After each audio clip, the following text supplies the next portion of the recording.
Hello, hello. I was going to be like, I should not start with hello, hello, because I paged through all the videos so far, and I always say that, and then I just said it. What am I doing? Creature of habit. Good afternoon, let's say. Starting a couple minutes early, because why not? I'm here. I'm working. May as well get going. We're streaming on Steam today again, because we got our thing hooked up to do that properly. So we're going to be back on Steam Workshop development today. I'm John, aka Migrant P, lead developer at Handelabra, and we're going to be doing some Steam Workshop development once again. Thanks for the Dorito, Fusuke.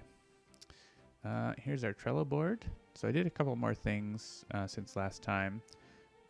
Fix this bug with mod variant selection in the new game screen, and the flipped art wasn't loading properly for heroes and villains, and I just did a little cleanup of the atlas loading in preparation for some of this stuff today. And as part of that, if you are making a mod, you'll need to rename one of the atlases. Setup Game Atlas 0 is going to be called Setup Game 0, mainly just in case someone makes a deck with the identifiers set up a game for some reason. It won't interfere with that. And because I wanted to make sure that these all have a sort of consistent naming, and so if it's an atlas for a deck, it has atlas. If it isn't, then it will be just one of these special names. So just set up game 0. So that is what I have here now. So I have bunker atlas 0, migrant coder atlas 0, and then just set up game 0. And that code is done. Well, not shipped to you yet, but it will be soon. So let's get into more. There's more graphics loading that I wanted to finish up. So we have the end game screen and these are all atlas-based things. So there's a bunch of hero images and villain team images, environment images. We have villain team logos, hero logos, and the game intro for villain teams. So let's just knock through all of those today. That's my plan. And then we'll see what else we have time for. But that should be all of the graphics that you might need. I guess there's Nemesis Icons. That's going to be something. That's another thing. And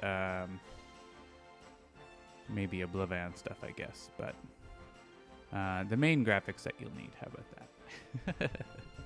Nemesis Icons are like nice to have, but they're not just showing like a big black square on the screen or white square in the screen or anything obviously showing that things aren't what they're supposed to be. So let's look at the end game screen. So you can see our variant team villain and our variant hero are just these black squares. So we don't want that. And so those are being picked up from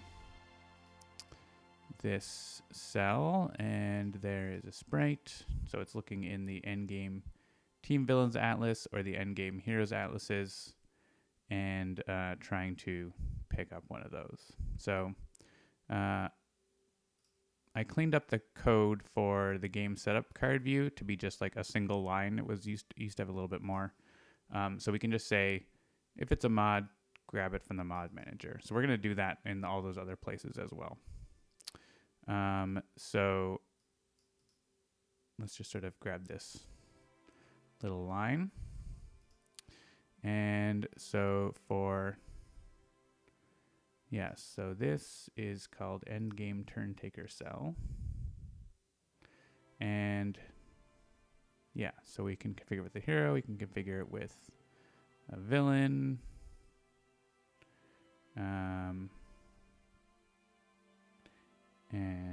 So what they're slightly different because the Sentinels are complicated. Yeah. There's just one sprite though, except guys.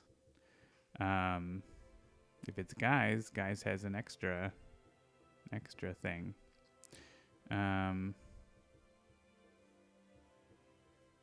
Yeah. We're just going to say here, if it's mod content, whoops, do this. Otherwise, do whatever else you were going to do.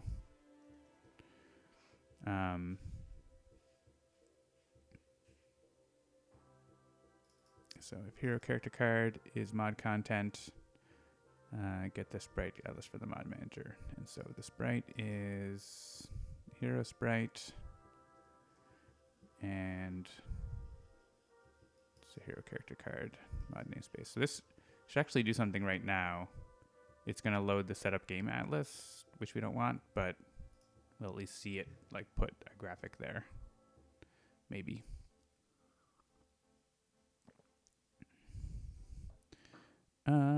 Maybe it didn't.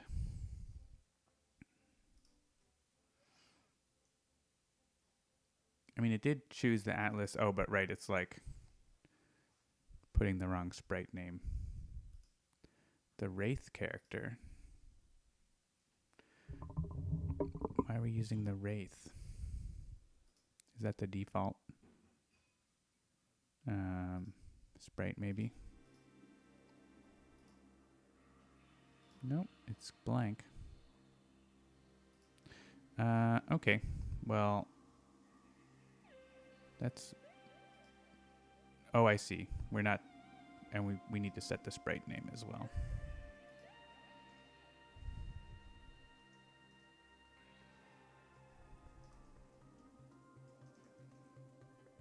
Sure.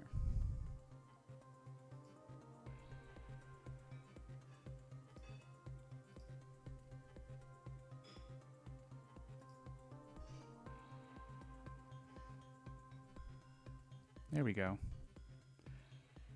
So it's just loading it from like the wrong file.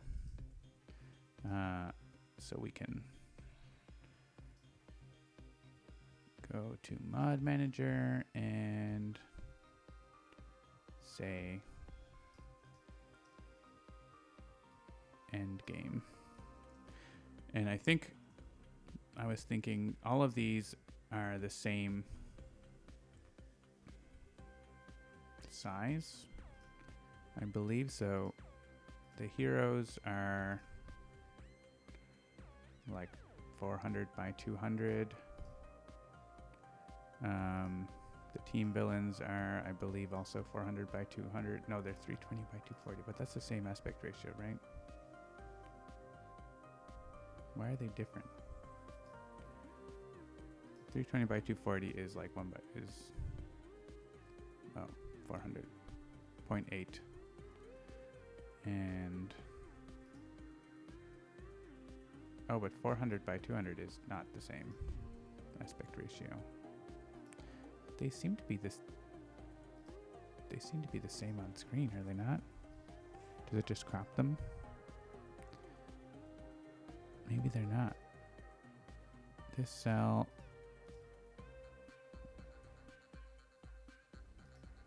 Yeah, they're the same. That's 180 by 90. And that's 180 by 90.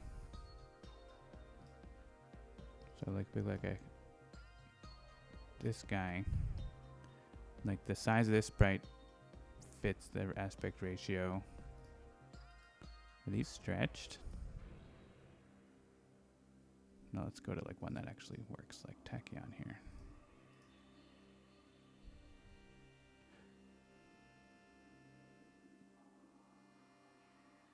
What's the original sprite size?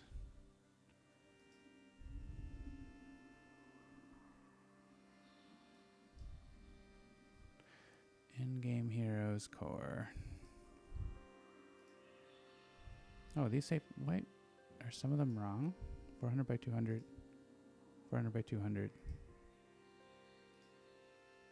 Did I not look at one that said it was a different size than 400 by 200? Oh, I was looking at this, Team Villain intro. Okay, I'm not crazy. They're all 400 by 200.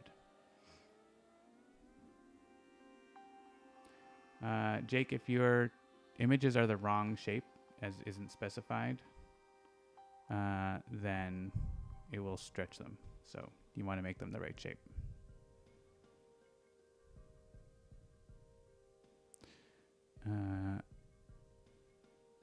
And if they're the same aspect ratio, it'll like scale them up or down. They won't get squashed, but it will fit them in. Yeah, and someone mentioned Cauldron has enough decks and variants that it'll need another support for another file, but that's on the, I guess it's, I don't know if it's on the list. It's in a to-do to support multiple. But for today, we'll add that in just in general. But okay, so basically, these images are 400 by 200. Gonna make a note. I'm just gonna make one atlas that has all of these, I think. And then because there's also the environments that show up. These show up in Oblivion mode, and they're also 400 by 200. So I guess, yeah, I don't know. Maybe they don't need to all be in one. They could be in separate endgame, team villains, endgame heroes. Maybe we'll do that because I don't want to like be loading things you don't necessarily need. So heroes.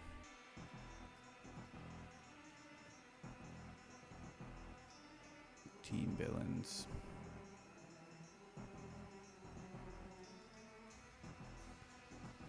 That helps keep it so you don't need to load multiple things and search them or whatever too. Okay. So, right. So let's go back to this endgame heroes atlas name. Is endgame heroes. And we can add the other ones. Team villains.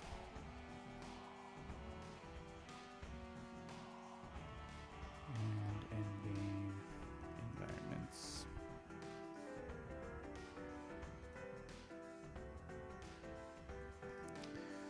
Okay.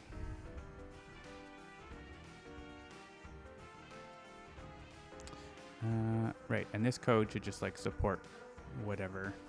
The idea is this function, you can just like pass in the atlas name and it will load the one. So when we're configuring with the hero, we want to use the endgame heroes atlas name. And now when I run it, it's not going to work.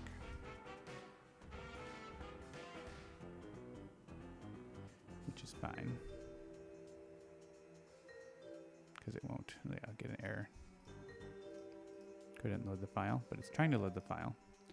And let's just do the same thing when we configure with the villain. And then we'll put those files.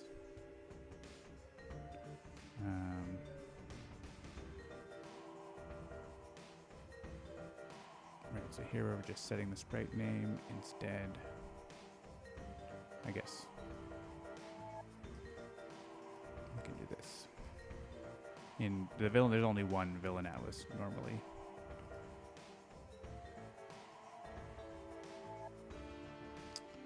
And then, yeah, for the environment.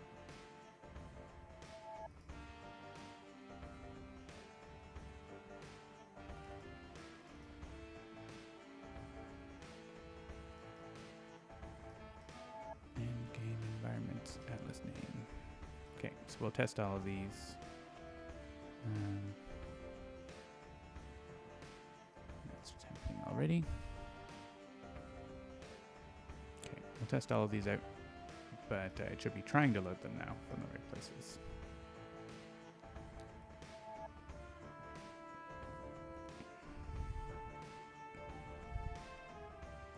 Okay, let's make our atlas. So let's go to projects, my mod. We can make a folder here called Endgame Heroes, Team Villains, Environments, and right, so we'll do heroes first. We just need like, if we look at one of these atlases, we've got like action hero stuntman character, and then there's going to be, I don't know why he's not, there's also the flipped versions, right? Oh, there's actually separate atlases for flipped because there's so many, I guess. So regular character identifier, then flipped as well with the in-cap art. So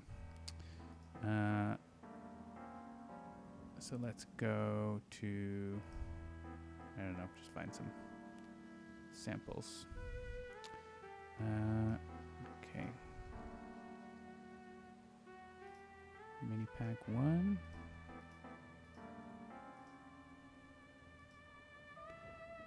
Oh yeah, these are going to be in the main Sentinels repository, aren't they? Because they're not downloaded, they're built in.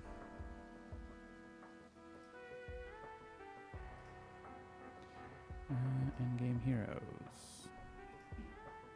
Just grab the Unity ones that we've been using. Unity character, and I don't remember what the other, I had Freedom 6 Unity, right? Unity Freedom 6, yeah. Okay. And season 1 flipped.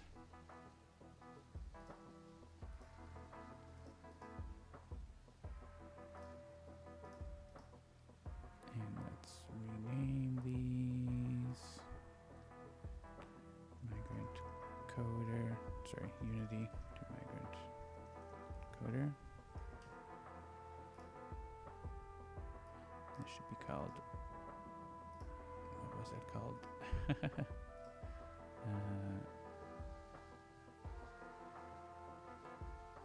What's the name of my silly mod? Lockdown.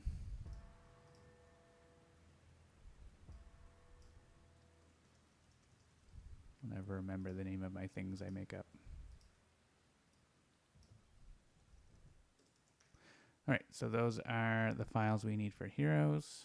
For our team villain, the team villain's called the Hug Monster Team character. So let's get, oh yeah, Scions and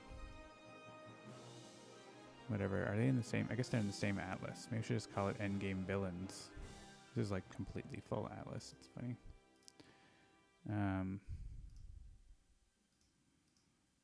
Yeah, maybe we'll just call it, instead of Team Villains, we'll just call it Villains.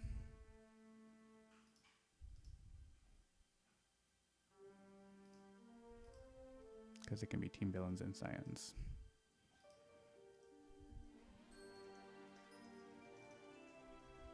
For later. Naming things is the worst, I agree.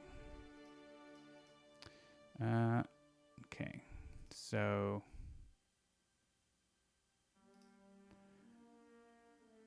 I don't remember what our character was supposed to look like, but we'll borrow Ambuscades. Rename Ambuscade to the Hug Monster. Okay. And for environments, we were using Silver Gulch.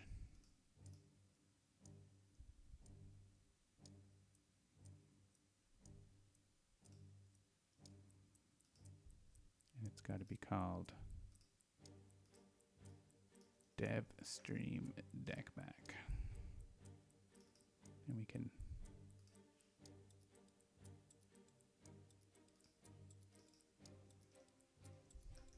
do that. I'm not bothering with these guys. Okay, so then we need to go and make a texture packer for these.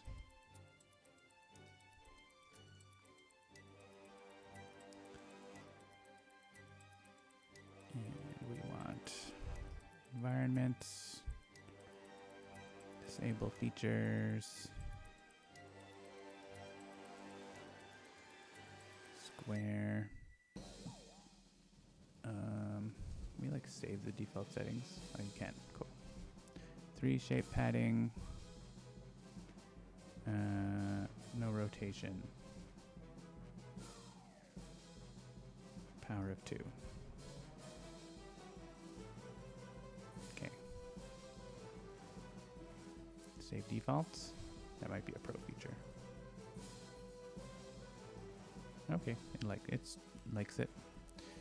All right, publish it. I guess we can save this. And where are we saving that? I guess we're doing it in here. Save as end game environments.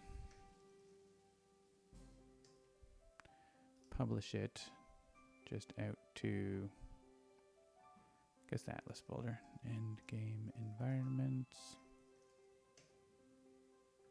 Okay. Let's make a new project for the heroes. Did it get my settings? Yeah. Cool. End game heroes. Publish it out. Like that. Make a new file. We'll call this villains.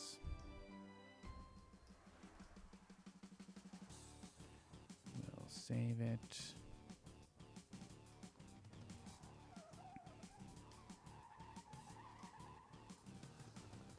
Publish it out as endgame villains. Cool. All right, so we should have 3 new atlases here that we can put into where our mod is getting loaded from. And let's see if it pulls them up.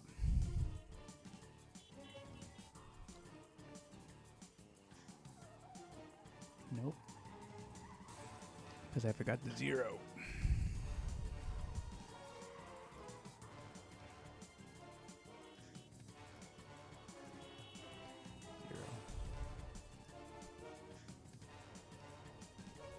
In case you have more than 5.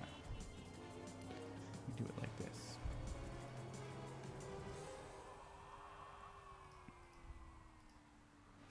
Even I forget, though.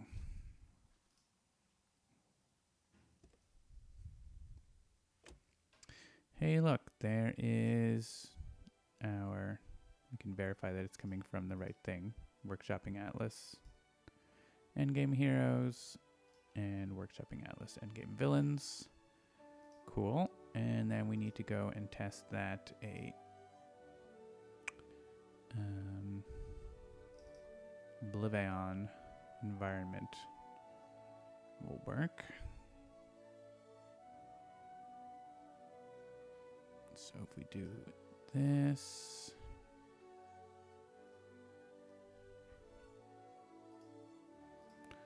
Oblivion, and the environment is workshopping.devstream.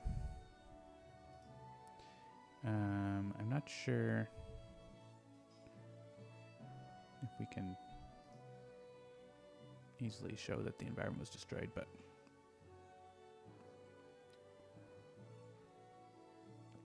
well, I guess we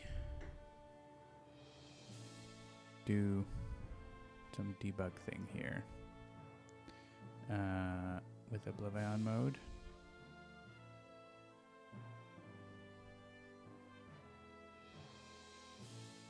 Where do we do that? Right. In the editor,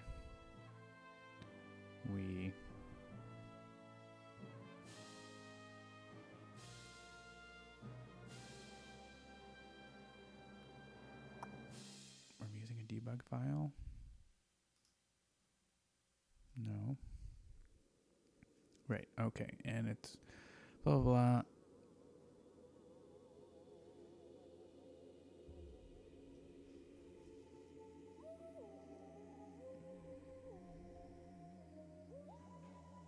What is this doing? Oh, I see. I put it in as the last environment, but I want it as like the first environment.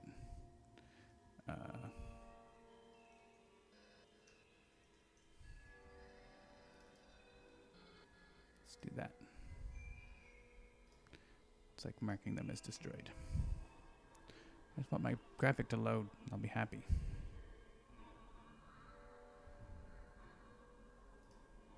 Hey, look. Our environment was destroyed. Cool.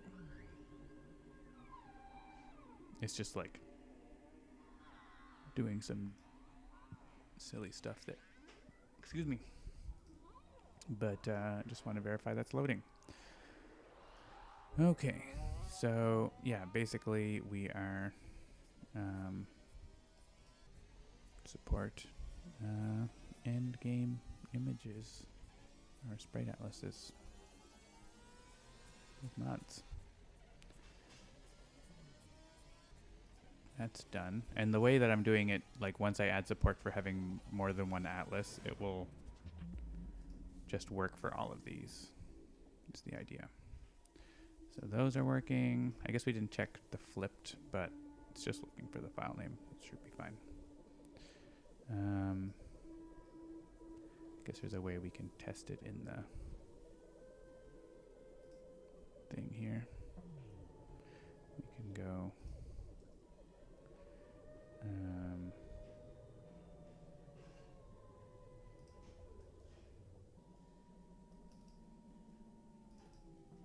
I don't know if this probably doesn't use qualified identifier, does it? Probably not going to work. Might have to use it without the qualified. Yeah. Within the game itself, it doesn't use the qualified identifier, which is totally fine.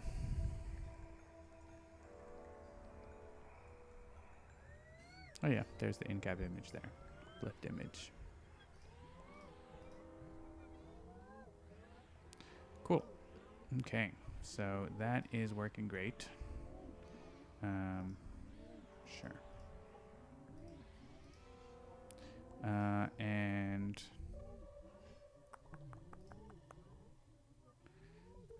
where are we? Just checking the message over here. Yeah, from something else. Okay, so cool. So we'll bust through these pretty quick, I think. So hero logos are very similar. So let's go into game view.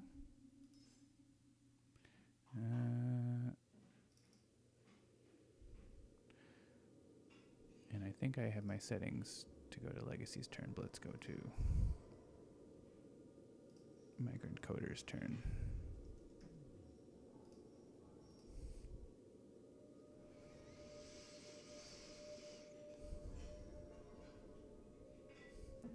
So there's an image here with the hero's logo. Like Legacy has one and everyone has one. It's actually not here. It's on the layout.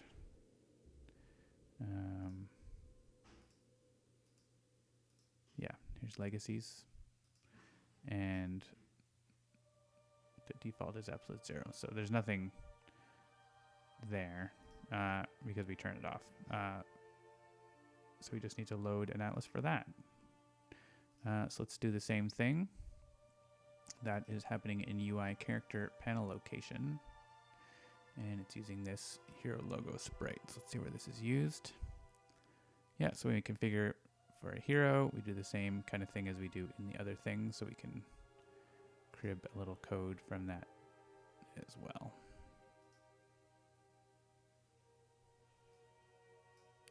Basically, this kind of code. If it's mod content, do this thing.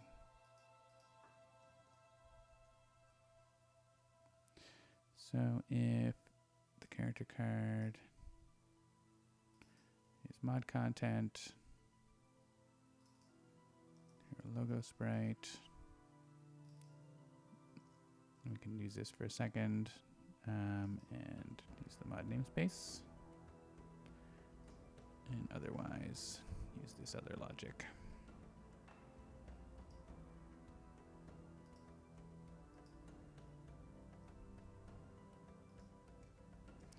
And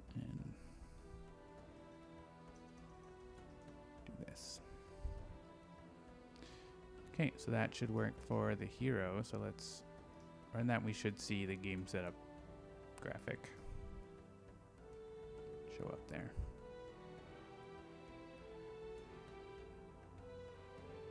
Yep. Okay, obviously that's not the graphic we want, but we can just grab a hero logo image that we want, and let's just continue with the theme of Unity, since we're working in Unity.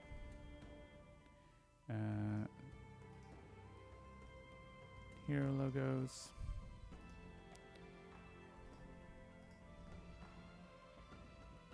Migrant coder character. I can just grab a file name from over here, right? Yeah.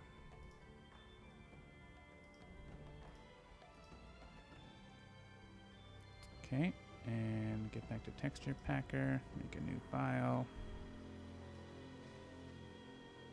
save it.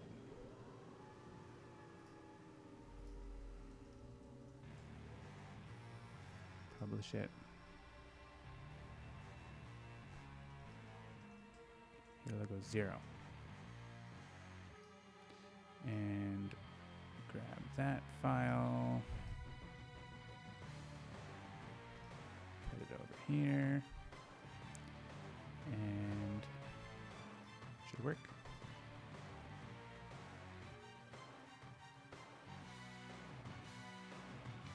Oh, except we're not loading the right, we're not telling it about the file. Need to add another thing here, which is hero logos. And also we may as well add villain team logos because that is coming up as well. And in this, we want to use the hero logos. Cool. A lot less messing around with this code since I refactored it a little bit to make it easier to reuse. And there we go. We have a logo. Perfect. All right, so let's do the villain team one as well. It's basically this. Yeah, configuring for a villain. It's the same thing.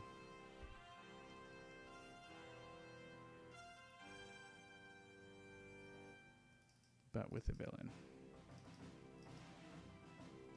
Whoop.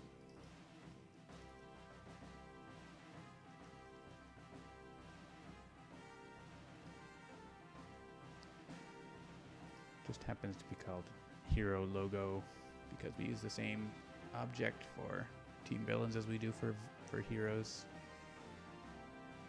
in this situation. Okay, so that is going to be good, and we just need to make one and test it out to verify that we didn't make a typo or something. So let's grab an example. Team villain logos. Where are you at? Villain.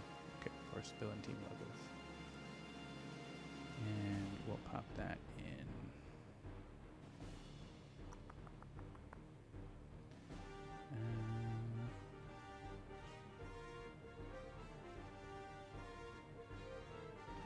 Source images. Hero logos. Team villain logos.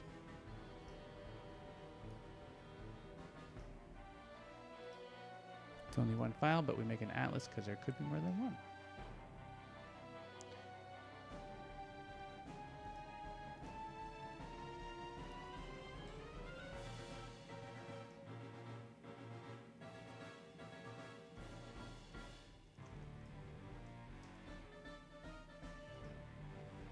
Okay, and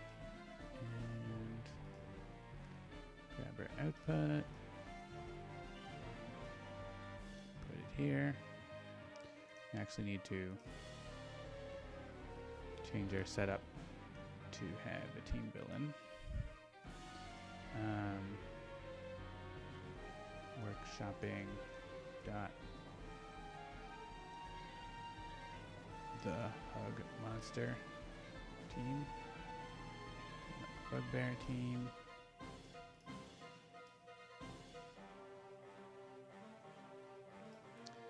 and we need like one more. Bear and Blade team, and we're ready, sure.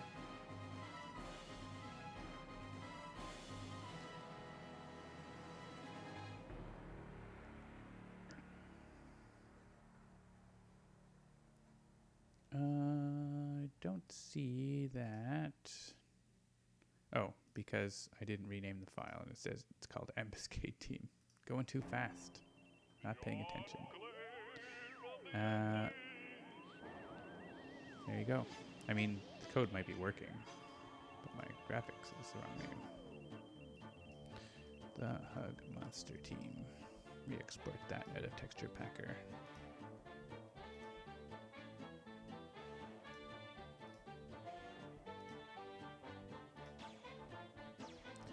And copy the output. I guess I could just export this directly, but it's fine. Quick and dirty.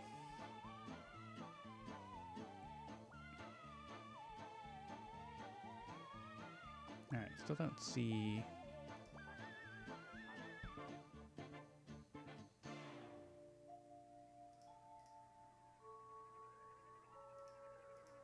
that. Yeah, I don't have graphics for this character in, so it's a bunch of errors about that. But there should be loading the logo file. It is not.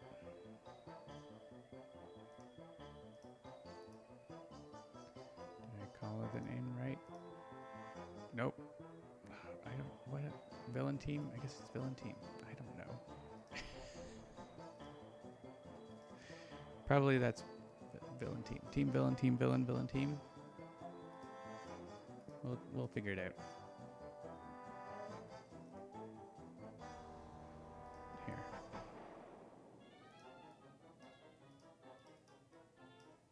Everything is fine.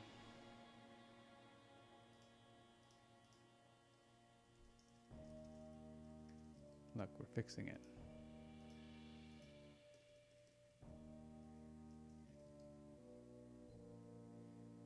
It's all good. No, go away.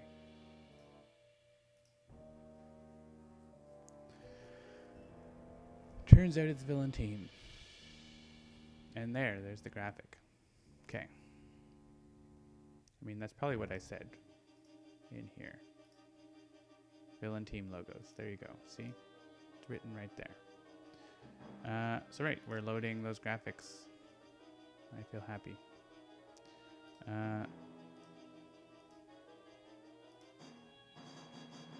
Now that we built that support, mainly for the setup game, it's working really nicely for everything else.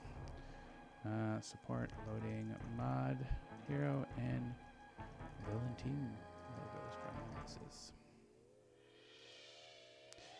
Cool. And then finally, the villain teams. This says team villain. Why? Are they really that different in our? I mean, this says team and. Wait a second. End game. Team we call this endgame villains, actually.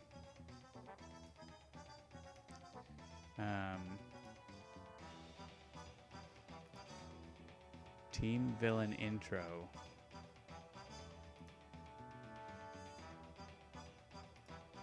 Villain team logos. Who did this? It's probably me. Team villain, villain team. Yep. I guess we can see if there's a. Let's take a vote. In the code is villain team has 92 matches. Team villain has 105 matches. It's pretty even. We're nothing if not inconsistent.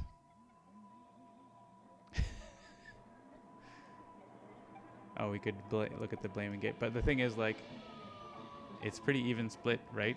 Between things that say villain team and things that say team villain. I feel bad introducing that here, though. So I think since I already did this is villain team logos, right? That's what we actually did. So this is going to be villain team as well. What else have we done in mod stuff? Let's try to be consistent with that at least. How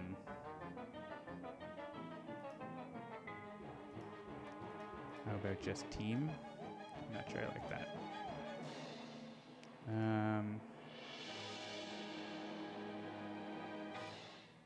Let's look at our doc. Team.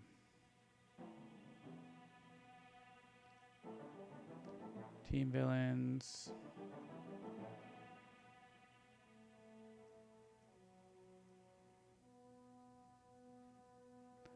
Actually, it doesn't say. I think they just go in the villains folder, right? If we look in like, oh, I don't know if that I have a repository of one of the team villain DLCs installed right now. Yeah, it's funny. These are the intro textures here. These are the things that we're using for the intro.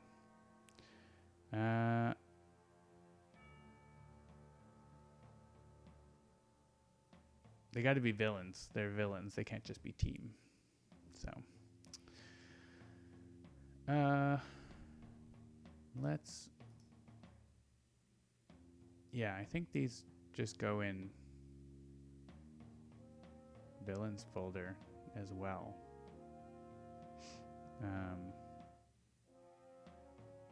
As far as I know. So let's just be consistent with what we just did, and we'll call this villain team, just like we did this villain team. Villain team intro. Then at least it lines up. And we have one example here. We'll name it the Hug Monster team. And we'll run Texture Packer.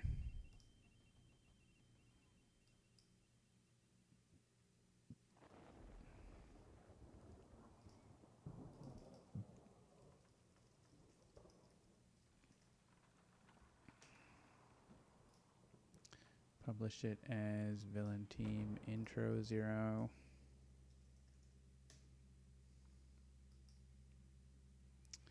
Cool. And copy that over. We're doing it the other way around this time.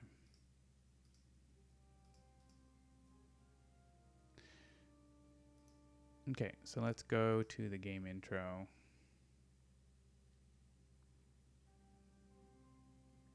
I don't know what this does when I just run it by itself. It might have a code-based setup. I think it does. Looks like it. So let's go to the game intro view controller. The how-to calls it villain team mode. Right, but often the villains are referred to as team villains, right? The villains that are used in villain team mode are team villains. So it's very common to say either way in different contexts, right? So something in here, yeah, this is for testing. Let's add workshopping.thehugmonster team. And let's see if the timing works out for this to go. Get an exception.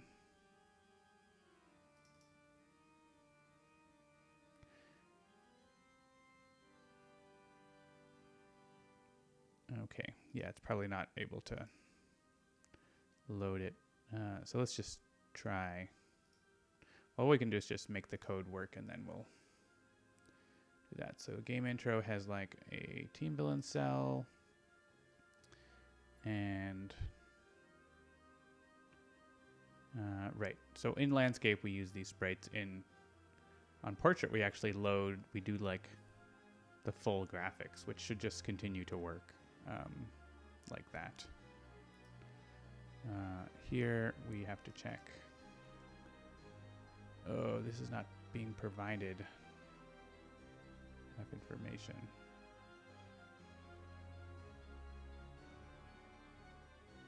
We can probably pass this more information than we are. Are we only having identifiers? Maybe we only have identifiers. I guess we need to load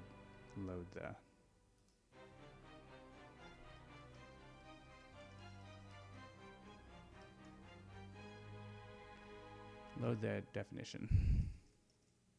A little bit more to do in this one.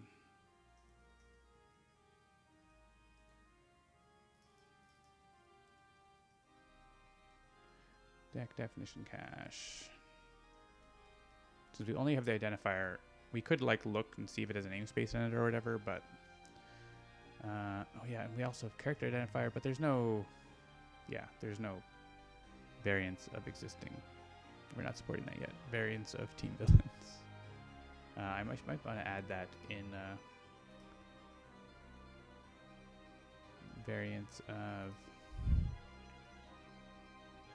team villains. That's not a thing that the game supports like at all right now. So I wouldn't even try it.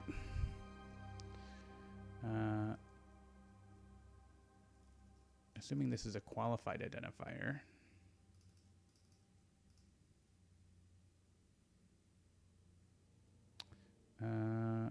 Okay.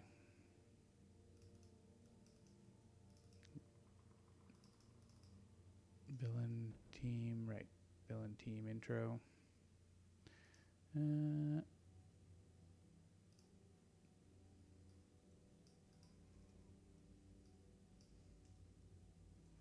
There, makes it easier. I don't have to rearrange and call that team villain.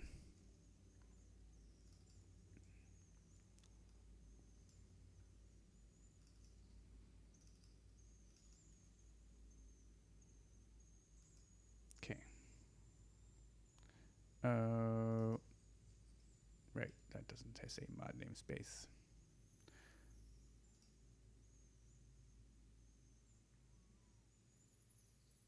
All right, so I think we have to like set up a game to test this. How are we doing in the new game screen? Just like happens to be timed such that like the mod manager gets to load before it does its stuff. But that wasn't happening in the other screen. All right, so new game, team, grab in the hug monster and randomize everything else.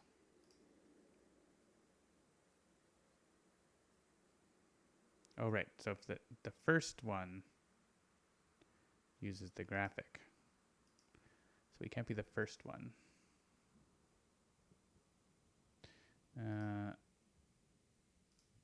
So take, say, Ermin, and then the hug monster.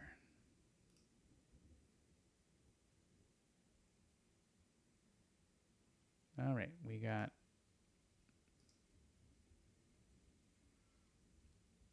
not working. What is it looking for?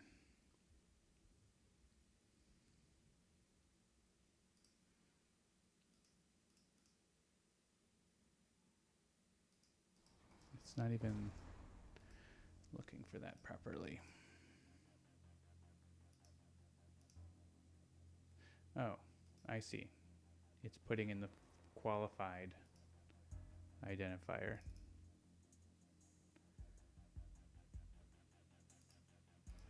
Okay. So whatever calls this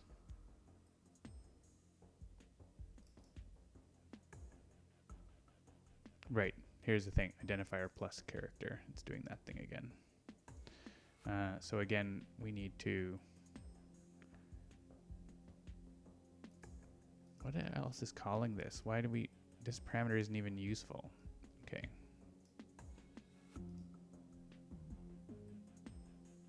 It's because it's sort of based on another... On the hero cell, which does need a character identifier because of promos.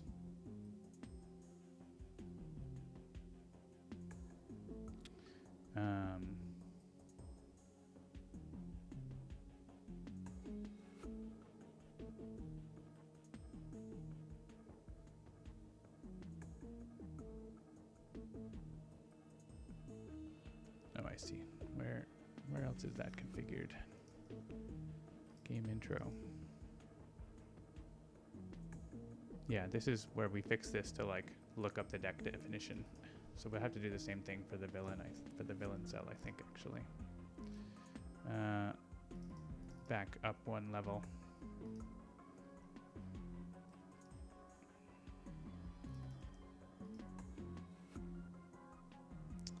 And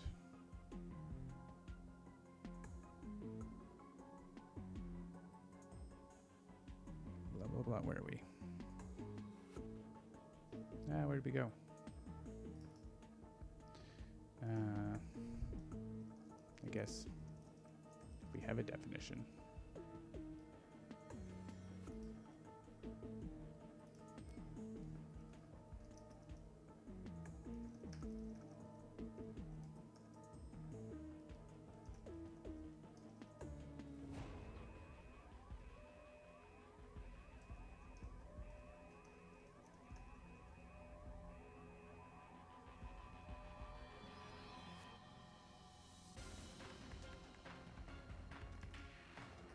Do this instead of passing.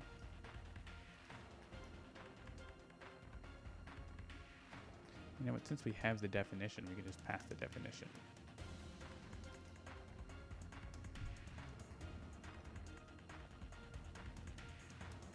Right. Instead of looking it up again here.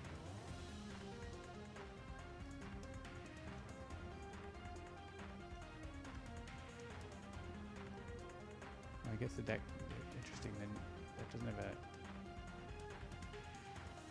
That's fine. We can look it up again.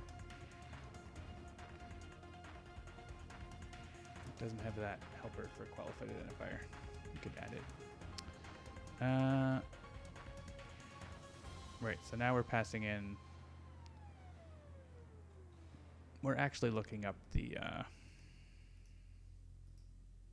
initial card identifier instead of the just adding the string character, which worked previously but doesn't work now. So let's try that.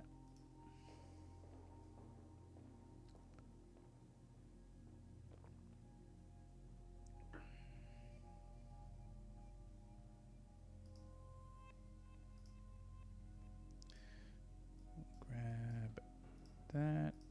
Randomize. Hey, there's our picture of what looks like ambuscade, but is actually the hug monster. Okay. That seems fine. There's more work that's going to have to be done in that area to support promos, because that's not supported at all, like just not at all for villain teams. Team villains. Okay. Load villain team intro atlas for mod content. Cool. So that is all of those things. And now I want to update the documentation to mention them. And that will be published probably to the mod support branch later today or this weekend. Let's update that documentation, and we can mention that's coming soon.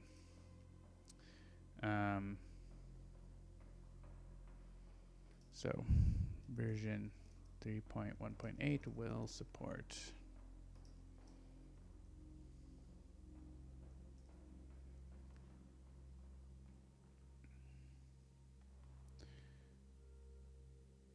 team villain intro images.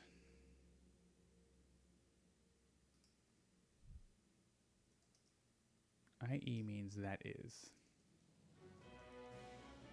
EG means for example. Fusuke asks, will there be support for custom game modes and other options like standard teams or Oblivion? I wouldn't hold your breath on anything like that. Nothing we're focusing on right now. We're focusing right now on content creation mods. Mods that change the rules of the game or anything in the UI are totally out of scope right now. So maybe someday, but it's not a focus and won't be for any time soon. These, all right. Where do we talk about Atlas is probably up.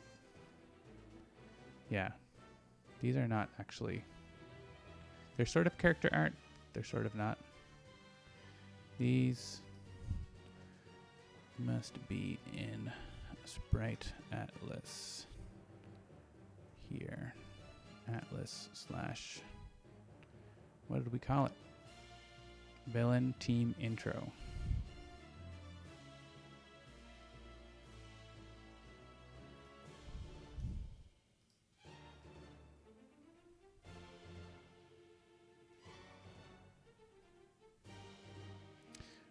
Team villain endgame images.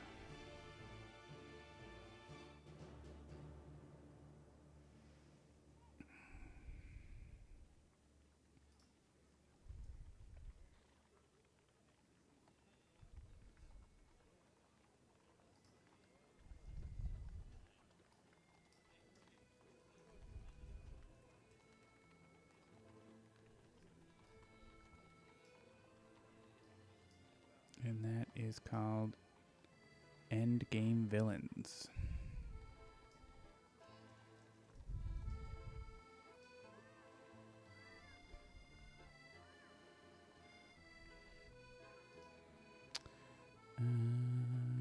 Okay. Looks right, similar to hero logos. And I'll go above and edit the heroes villain team logos.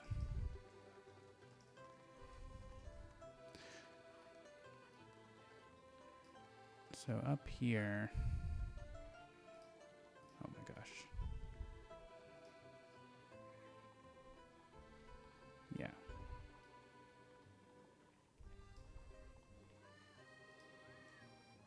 All right.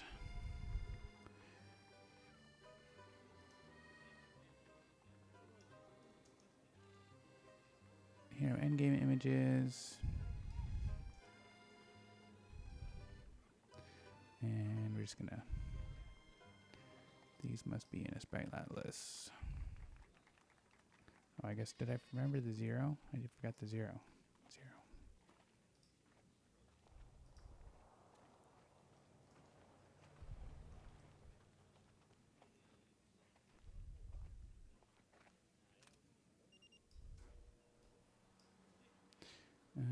Okay. Hero logos. Got it. Or sorry. Endgame heroes. 0.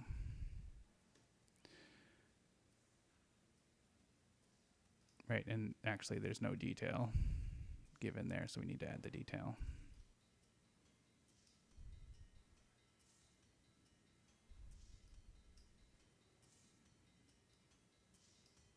Hero logos 0. Okay, so and we have the environment one as well. We need to add. Okay, so the specs for those, I believe, are what I'm gonna look at these images and make inferences about. So they seem to be 299 by 299, which seems like a really strange. No, 330 by 260.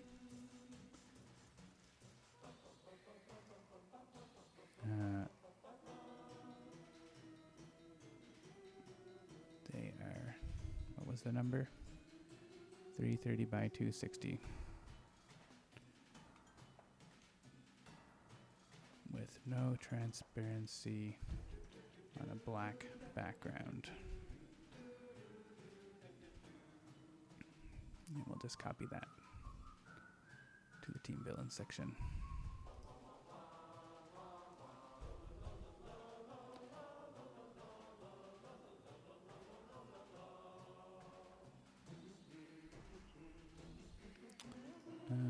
Name them after the character card identifier.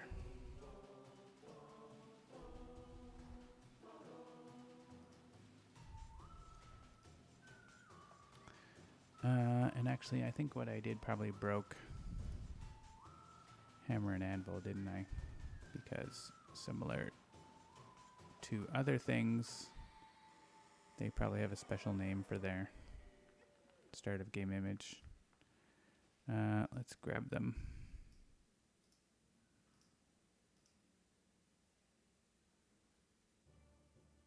Yep.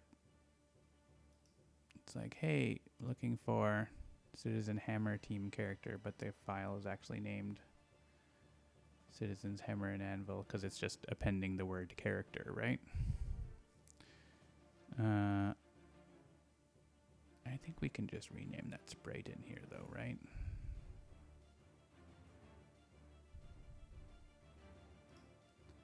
What is this one doing for them? Citizens Hammer and Anvil team character. Right, but that's based on the deck because it doesn't support promos. So that's fine. So we can just change the name of this sprite, I think.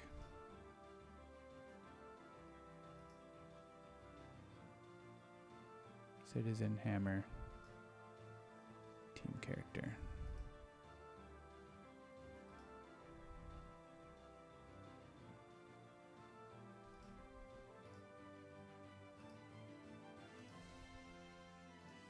And that should be okay.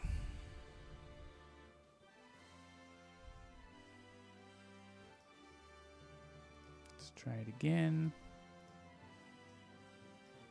Wow, so many. Big party. Yeah, there they are. Okay. And that's going to rename the source image too in case we have to update the atlas.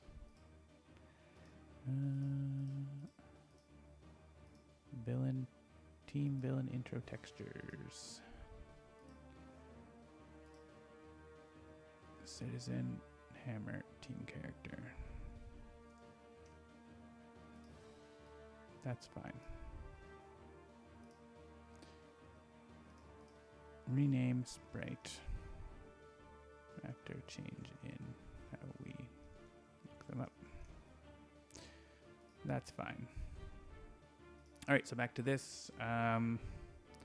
We cover the villain team intro, villain team logos, endgame villains. We cover the endgame heroes, the hero logos, but we didn't cover the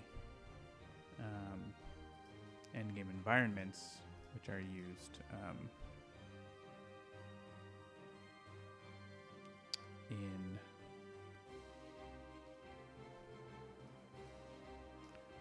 blah, blah, blah, Oblivion mode. So go to environment art.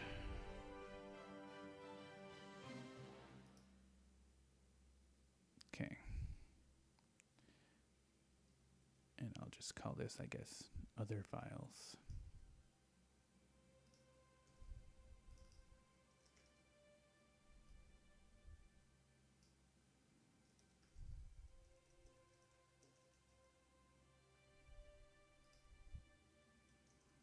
In game, they are masked with a ragged shape and used only in Oblivion mode to show destroyed environments. And there's just these are named by their identifiers.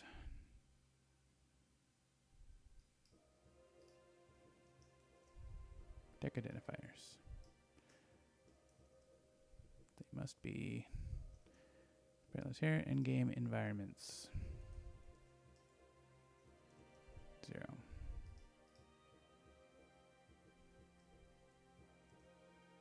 Version 3.8 and later. Okay. We'll take out those tags once that version ships.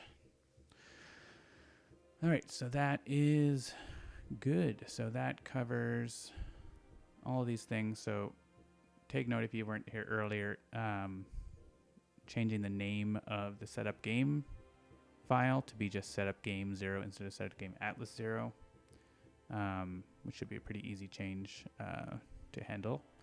And then there are a bunch of new atlases coming, and I will post about that when that is up. Cool. So what next? Music? Why not? Why not music? It's going to take a quick break, and we will start looking for sounds. Should make a BRB file or some sort of OBS thing I can click. This seems fine. BRB.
All right.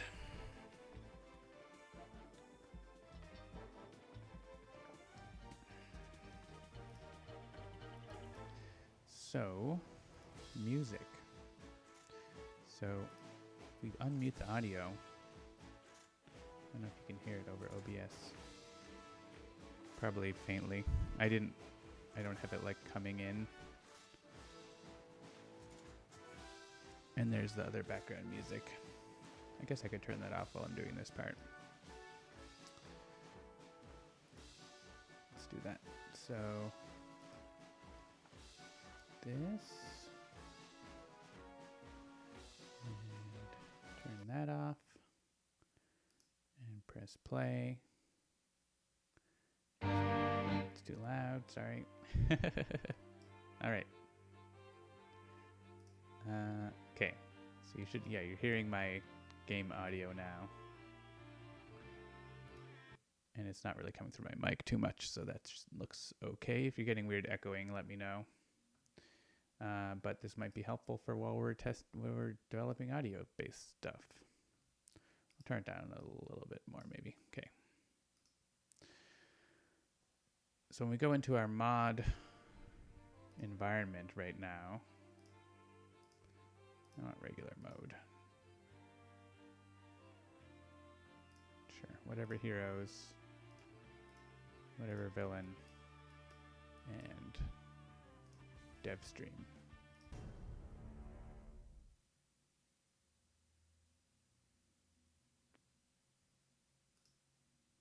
Hey, Pricey Provinces, thanks for the sub. 17 months. So we get complete silence when we go into this environment because it's like, I don't know where this audio is. Couldn't load it from the DLC. Similarly to the graphics before, it was like, well, that's not where. There's no audio there. So let's see. So we have this function called ensure music is playing, which we can call to basically say like, hey, make sure this music is playing, because maybe it's not, but it's a call you can just call whenever you want. And if the music's playing, it's like, good, it's playing, do nothing. If it's not playing, it will crossfade it from something else or whatever. So yeah, so here's where it's trying. First, it just tries to play it. And that's this first log here based on there, where it's just like, I couldn't play that. That doesn't exist. And then it's like, okay, let's see if we can load it. So similarly to before, we have resource helper trying to load audio. And I wonder if this deck identifier is qualified or not. I guess it is because it's saying workshopping.devstream. So let's go into where we're going here. So yeah, so again, we're in the same situation where we need to pass in the mod namespace, I think, because we need to be able to determine that we need to load it from a mod. So similarly to where we've done this in the past, instead of the previous code, we want to do this. Okay, let's just close all these other things we were working on before. And that's good.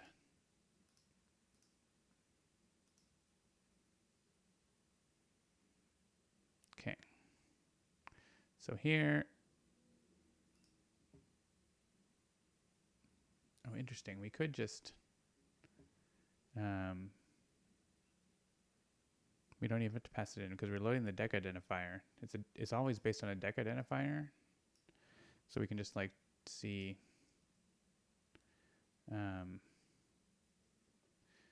if the definition dot namespace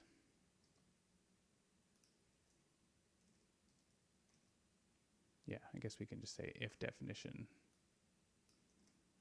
is mod content, it's a mod. Otherwise, do this other logic.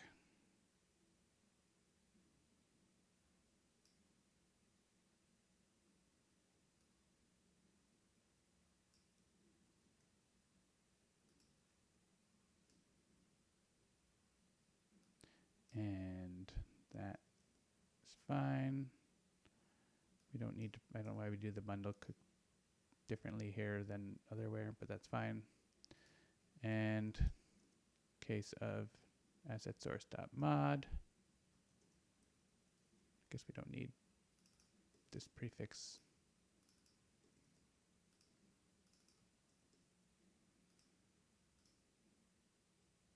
We just throw a quick log in here saying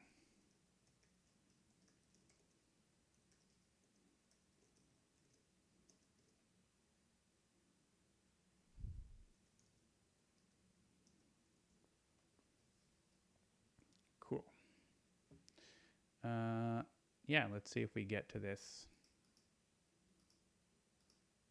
Make it a warning. It's easier to pull up.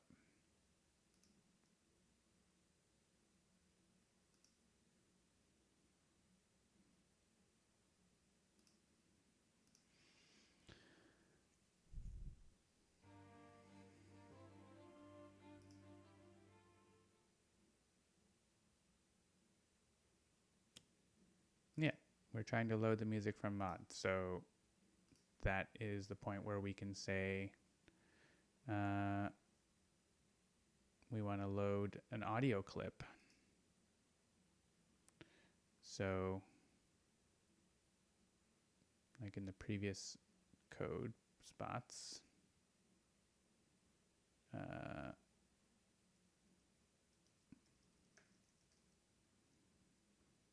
like load texture.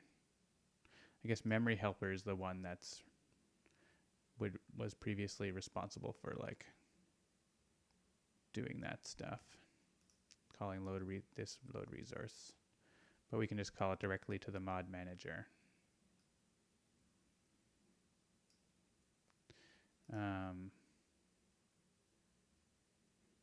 Okay.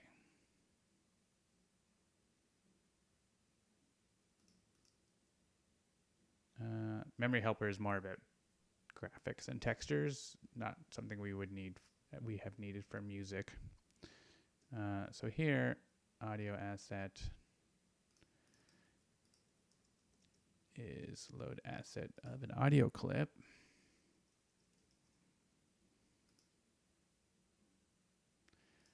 And the mod space is going to be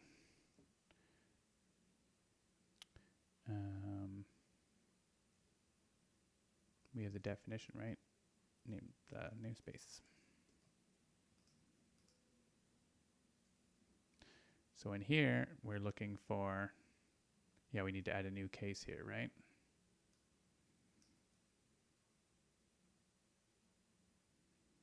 Oh, this should just be else. Looking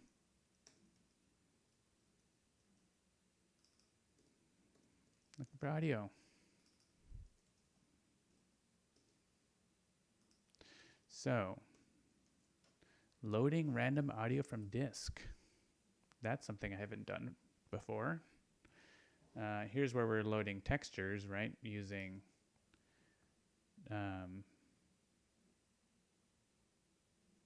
file read all bytes and new texture DD or whatever, or we're using www or not, but the other thing. Unity load audio clip from file. Look for something fairly recent.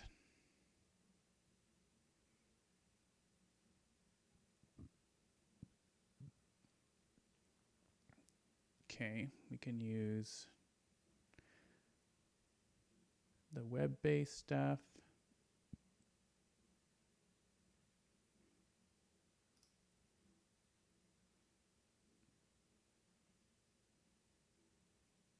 Unity web request and everything.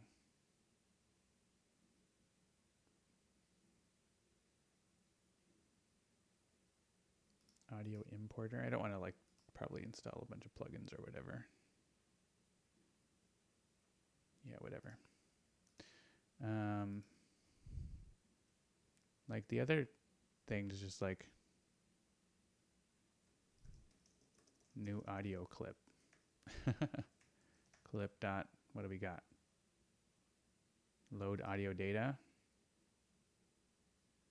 Oh, but that doesn't take any parameters. That's just like load the data that's been already assigned to the resource. Hey, wow, 2 spammers at once. Bye.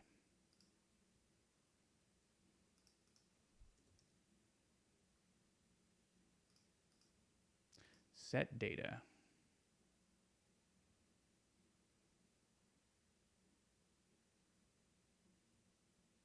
Yeah, I don't know. This is not going to be probably as simple.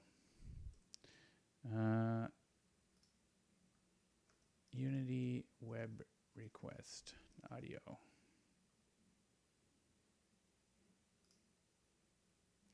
Unity web request multimedia.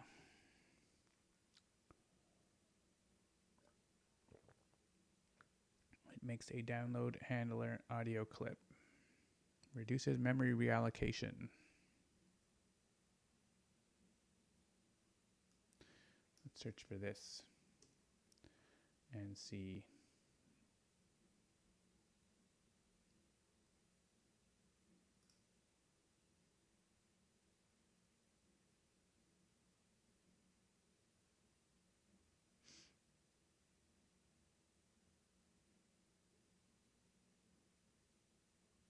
Maybe it has to be asynchronous, which is not the end of the world, but it will need some more work.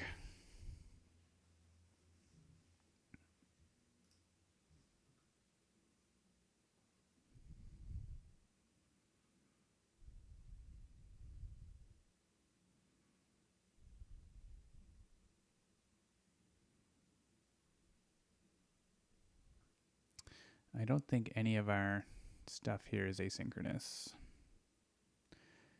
It's not the end of the world to make it asynchronous. We can just include a callback or something.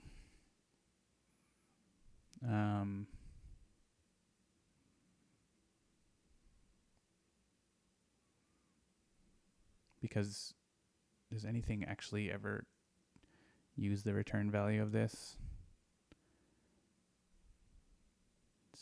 This is Oblivion, so that's fine.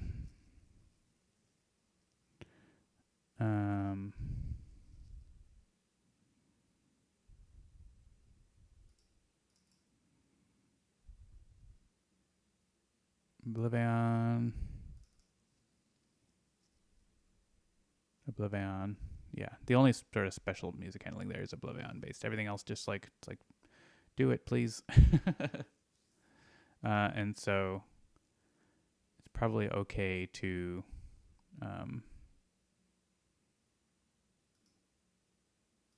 do that. I don't know if Unity synchronous. Just curious.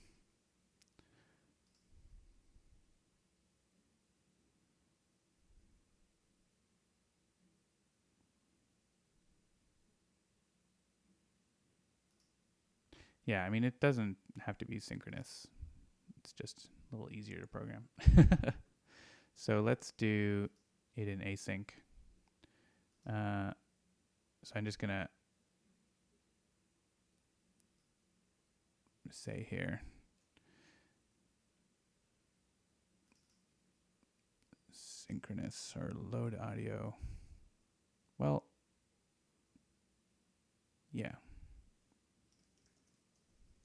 For mods, use load audio async. Okay. And then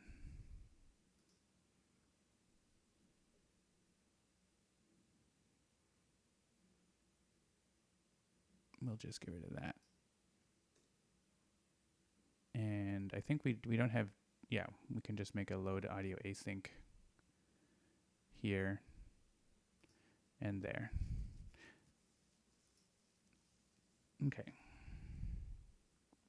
So, resource helper.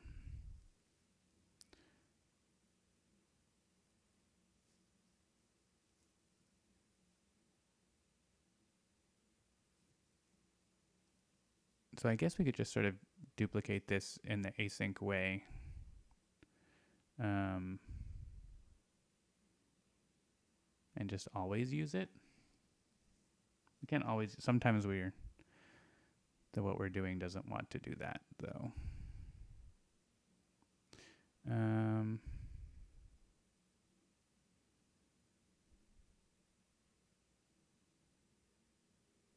Yeah, so I guess we can just, we can skip resource helper and just directly put it in mod manager and have the music helper know that if it's a mod, call that instead. So this gets called by memory helper and everything. Yeah. So let's basically copy this and call it load audio async.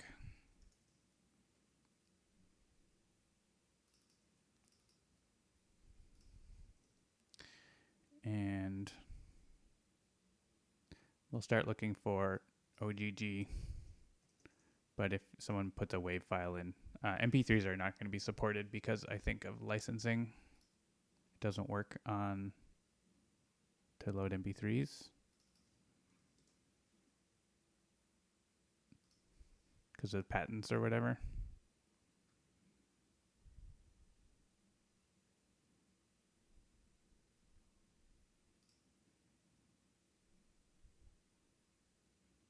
No, that doesn't work. Yeah, you need to have like some MP3 plugin that we don't want to have to put in. So OGG file or a WAV file.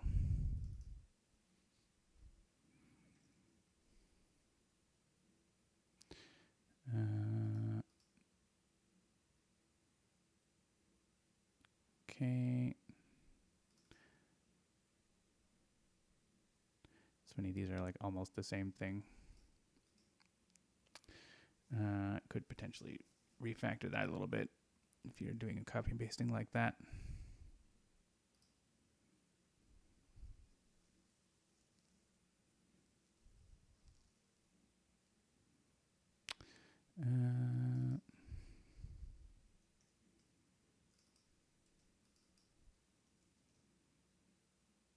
We don't care about that. Okay, so Unity Web Request Multimedia.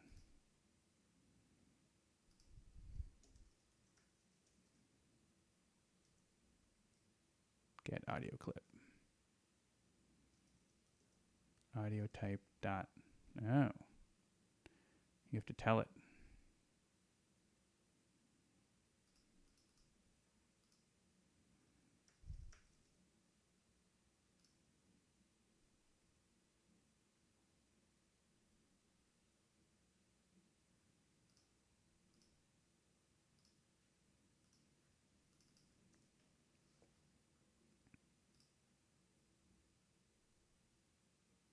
Oh, let's go to the, I don't know what that page is. Let's go to the real docs.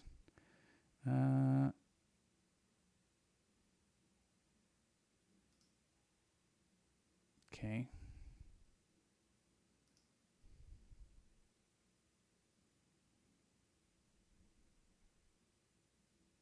I mean, we can try MP3, but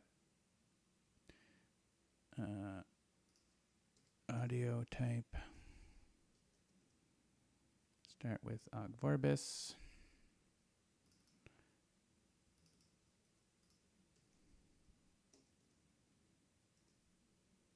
Try wave. And pass in the audio type that we found.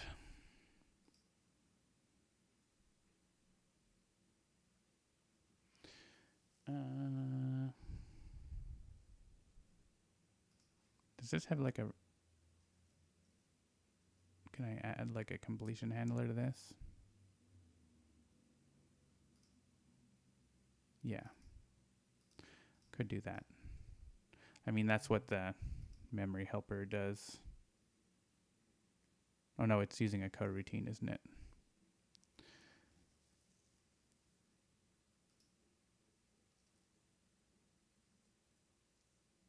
Well, we can do action, audio clip.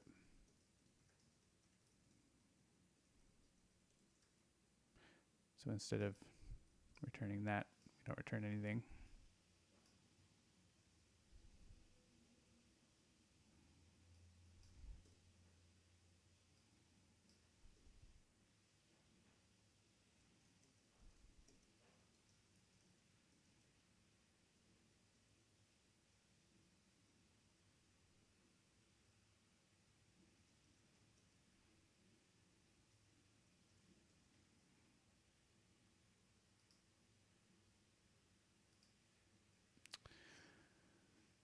I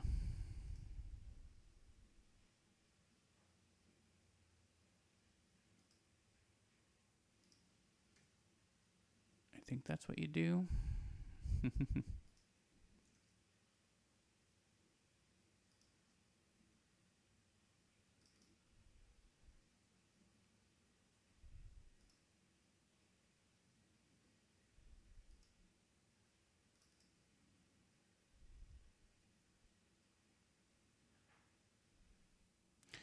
places aren't using that. Yeah, this is using like a loop with a coroutine. I think you can do uni web request.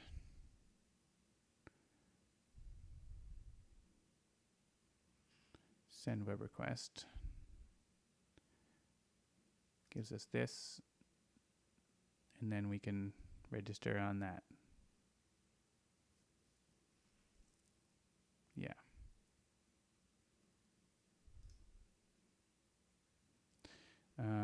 And so we're looking for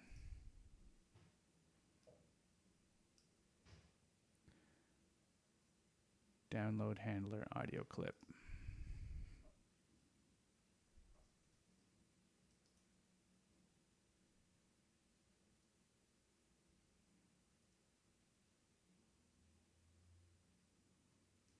I mean, it should be the original request anyways.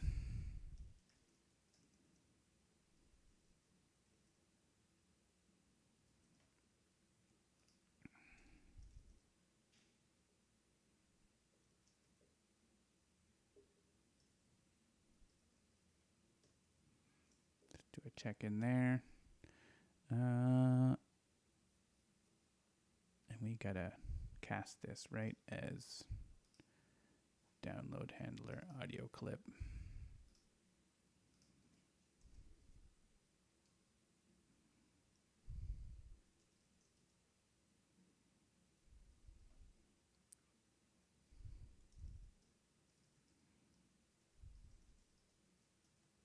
Oh.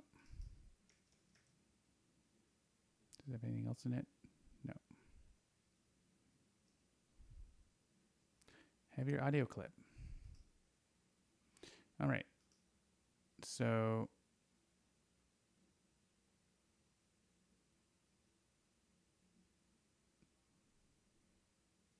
I guess this gets more complicated when we're going to be looking at villain team music, because there's like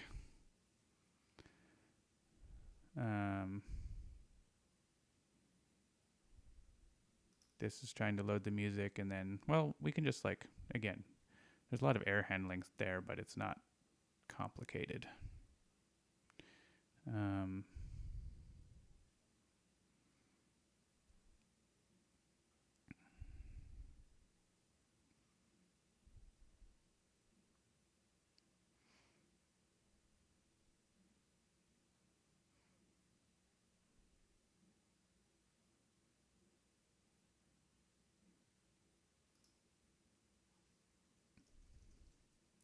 Okay, so basically if,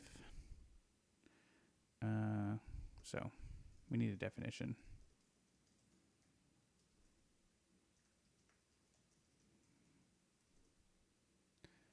Definition is mod content. We want to load it. Mod manager dot load instance. Guess we could just use a coroutine.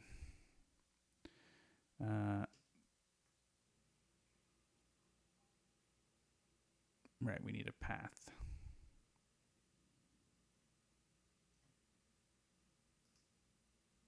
Which is handled by this. I think, well, not super really. It's like, is it music? Then music or effects.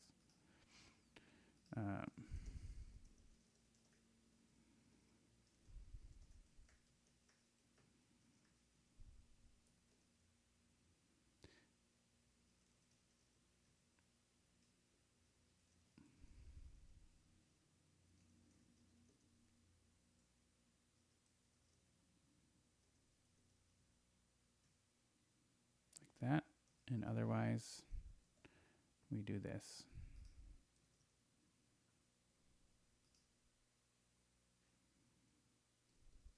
And so this load music also like takes the clip and puts it in.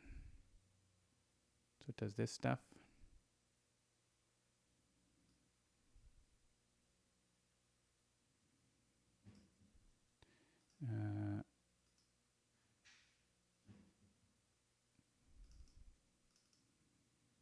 We can just call this audio asset.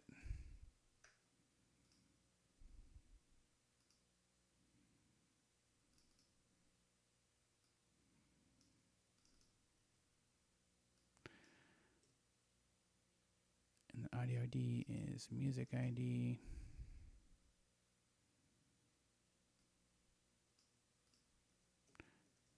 That loop is true. I guess it's whatever the loop property is.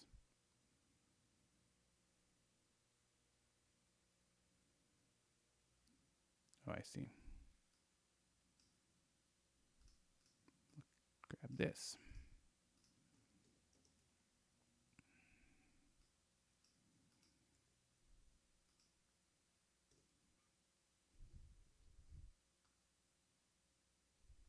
And so we're not able to return the audio object because of this.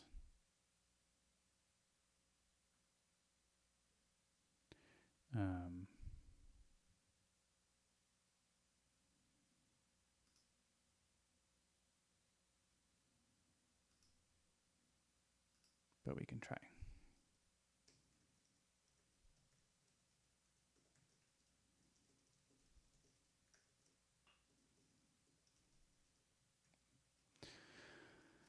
All right, so this is going to attempt to load that file. So I think we can like try this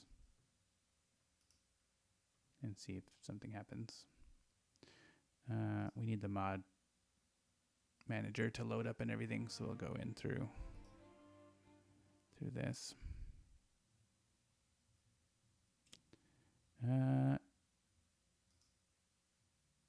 Yeah, so we got, I'll just wait for Baron Blade to play his turn. Of course, he's doing Hasten Doom. The item that does not exist is expected, and then we get could not find the file. Yeah, so because there was no file, it's looking for music/workshopping.wave. Right, because it's passing in, yeah, it needs to pass in the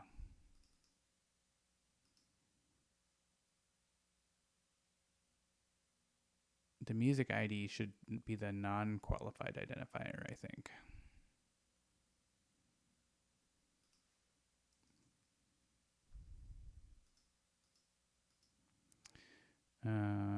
But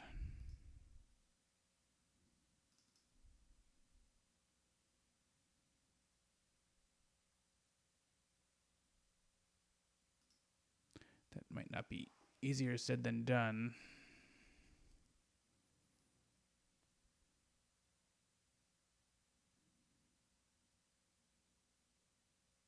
Let's just say the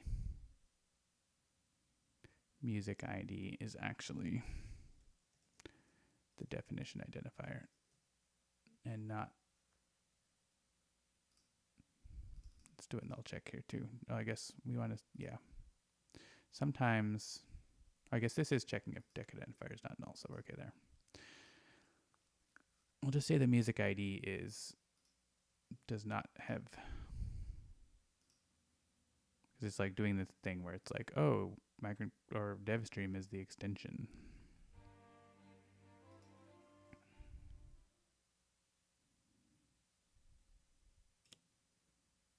All right, so now it's looking for, oh no, it still says workshopping.wave. All right, Baron Blade, just like play your turn. Fine. Okay. So it's pretty early where it starts playing the music.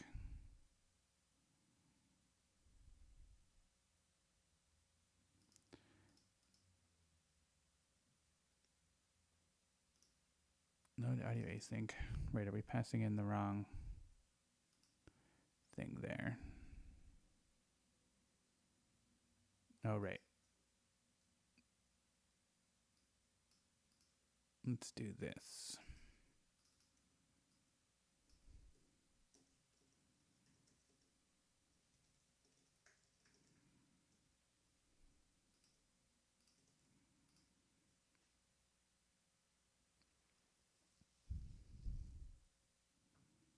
Just want to make sure it's trying to load the right file name before we actually try to put a file there.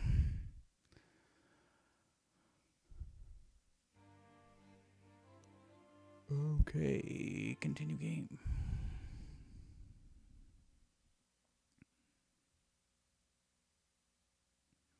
All right, so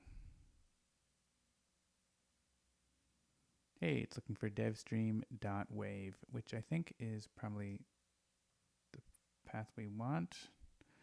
Let's see. In our setup, we do audio, music. Yeah, and I think for like DLC, which is what this is based on, is just under audio music, even if it's like villain team or whatever. Yeah, or just music. Yeah, so we have endgame, special music for Silver Gulch. Right. But that's yeah, I guess that is called under ensure music is playing as well, isn't it? So you can't necessarily just say the music ID is that. This is definitely the path we want. So I think it's where things are playing, where we're playing the game music, we need to say we don't just play the environment qualified identifier. Yeah, so here,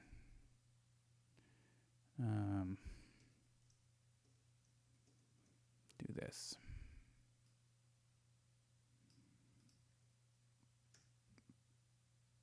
Play the environment identifier, but the deck identifier is the qualified identifier.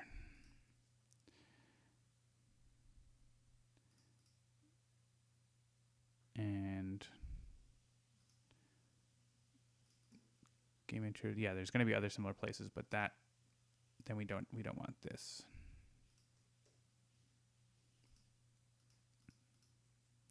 Okay, so that should be right now. So let's make a folder called music and find a music. I guess we can grab Silver Gulch. So we have a WAV file, but we'll make an OGG file as well.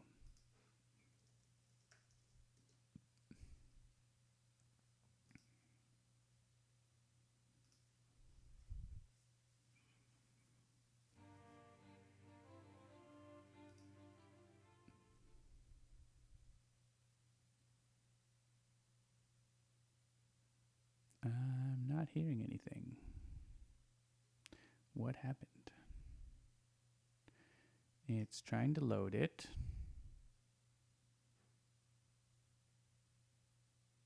Oh, I wonder if we're just not playing it. That's quite likely. Yep.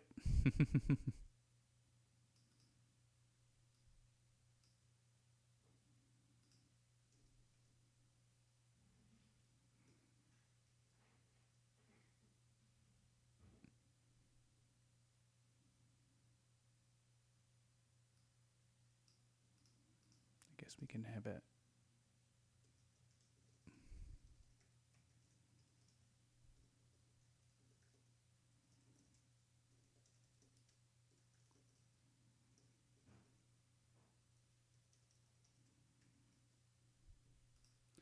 Throw in a log there for all of y'all.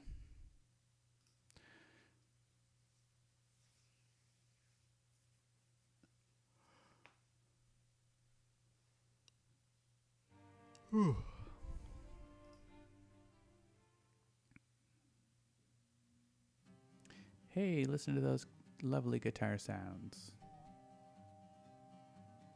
But it's not really Silver Gulch.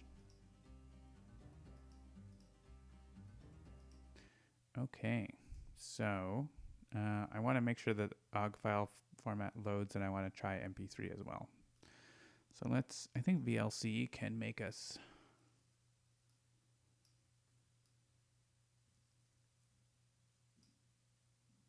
OGG files, audio, Vorbis. Drop media here. I guess there's probably like a million settings.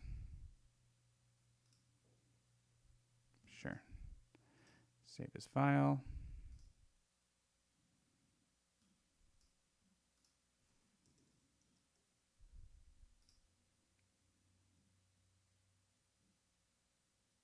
Save.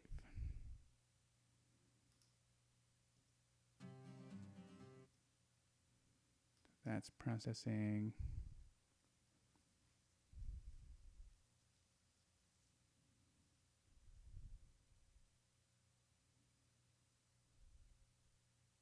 Okay.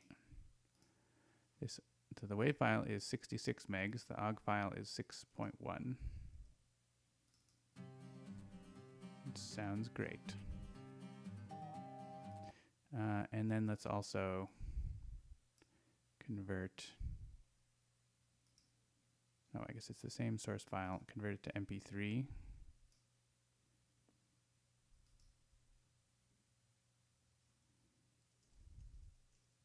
I don't think MP3 is going to work, but we'll try it.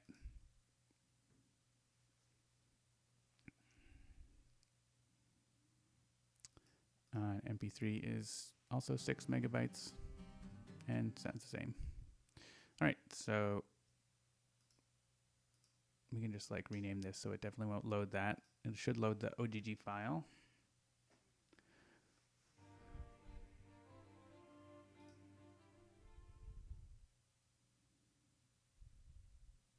Yep, no problem there.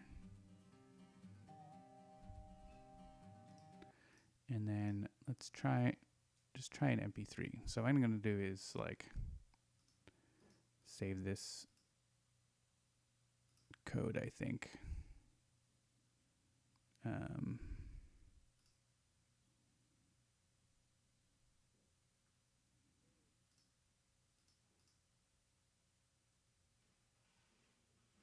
Yeah, actually this should say not loading music from mod.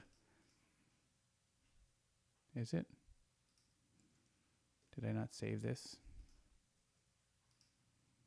No, yeah, it's like I didn't save it. Let's just make sure we saved everything.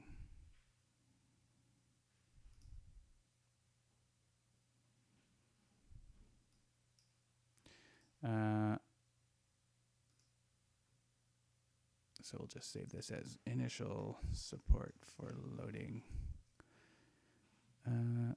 music or environment music. Because I want to just change this to try to load an MP3 and see if it works.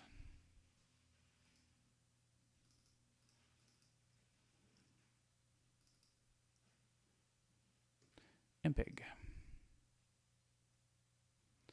And so now it should try to load the MP3 file.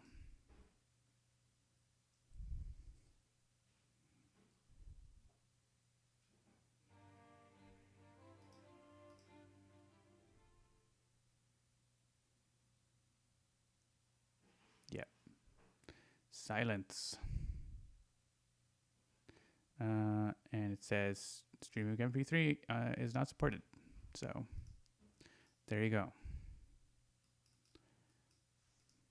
We will use OGG or WAV, but highly recommended OGG.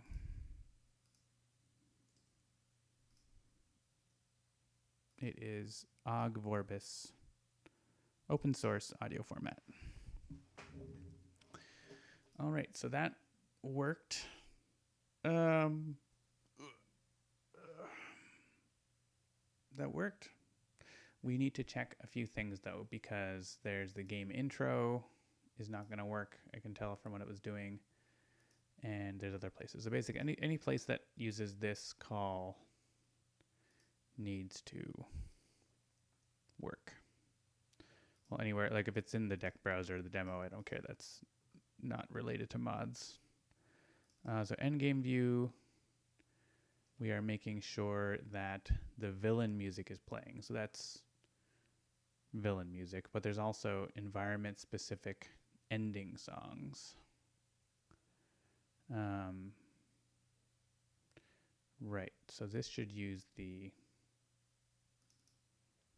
environment qualified identifier. So this is files like this where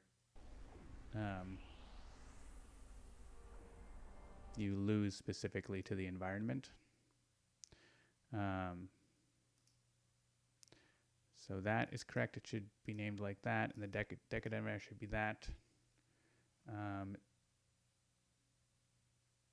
The deck identifier should always be qualified identifier. Villain dot qualified identifier.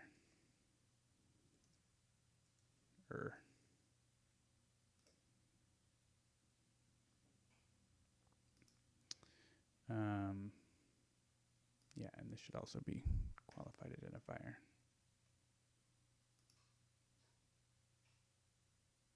Okay. So I think that is going to make sense for environment specific endgame music. We'll have to test it out by like adding. I guess we can check by going to the endgame scene. I'm not sure. Right, and if there's no music found, then it's just generic. Oh, right. Actually, if this is going to fail because it's going to check the return value of that. Interesting.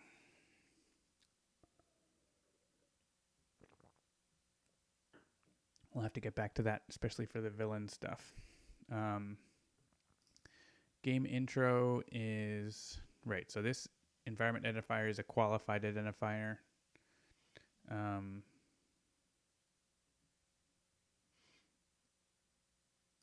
So, oh yeah, and there's Oblivion. Ensure Oblivion music is playing. There's a whole thing where there's an option to use the environment music, and so we need to like support that. Ugh. Okay, let me just add this to a away mode optional option to use.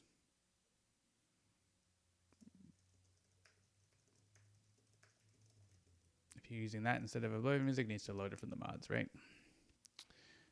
We have end game. Let's just put, oh yeah, we'll put these in here like this.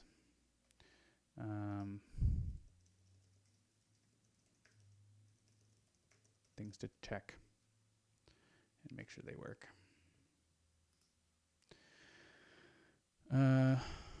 Yeah, that's main menu. This is in the game intro. We need to make sure that. Yeah, that's Oblivion. Just looking through these. Main menu, main menu, main menu. Yeah, so in here,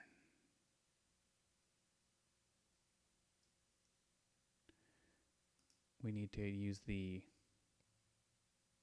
are qualified identifiers, which we want for the second parameter, but we don't want from the, and we do probably want, yeah, so we want the first parameter here to not be that, so. Do we get the definition here somewhere?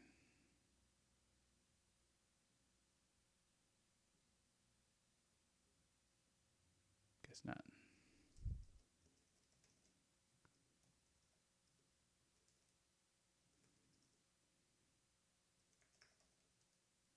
Maybe we do. No, not there anyway. It's a pretty, once these are cached, it's very quick to get this. So, and this is going to be the definition, just the music, the environment.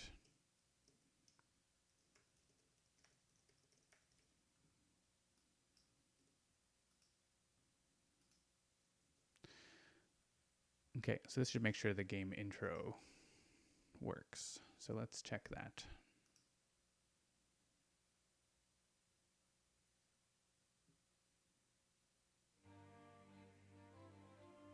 So new game. Doesn't really matter what it is as long as we're in this. Cool.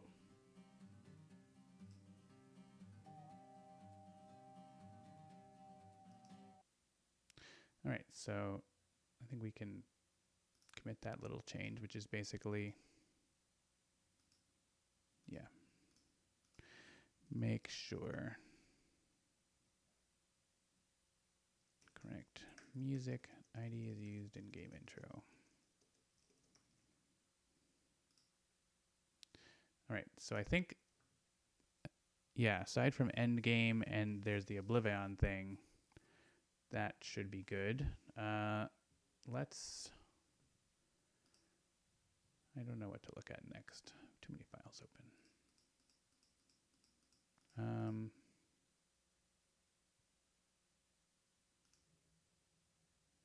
Yeah, like regular environment music, that's working fine. Special environment ending is pretty rare, so that's not a huge deal. The Oblivion mode thing is weird as well. I don't think many people use it. So let's jump over to making sure that villain victory music works, because I think that's going to be more used. And then we'll get to the other things. Because if we don't end up finishing all of these today, then at least we can say what's supported so far.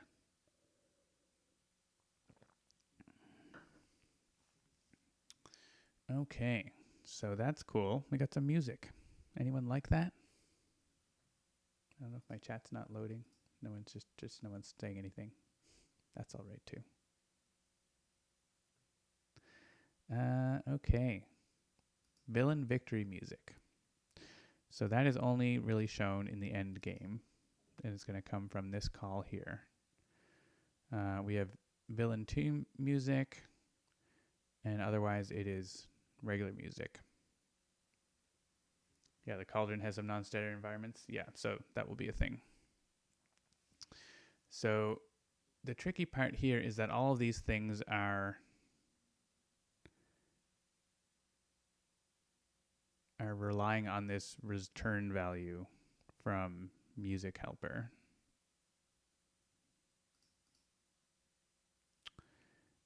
And other things are using it for different things. Like this is waiting for the music to start, for example. So that's tricksy. This only cares about Oblivion music.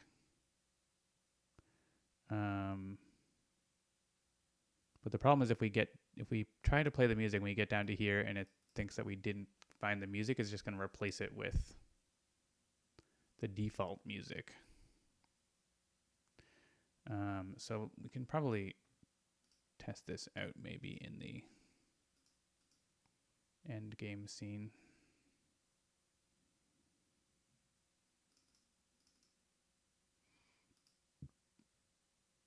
So here we lost. Let's just press play. Some audio. I think we're on. Yeah, we have villain team happening. So let's update the testing code to say, let's like do something where we expect normal thing to happen. We lost a Baron Blade. We should hear Baron Blade's music.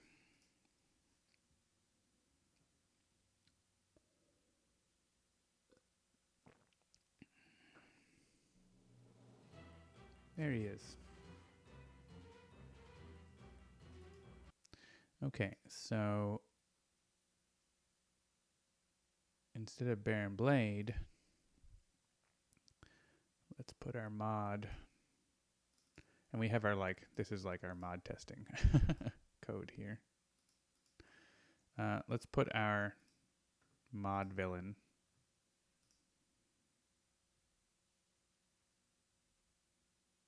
and it's going to fail load the music because there obviously isn't any music. It is trying to find the file though, endgame the baddie's character.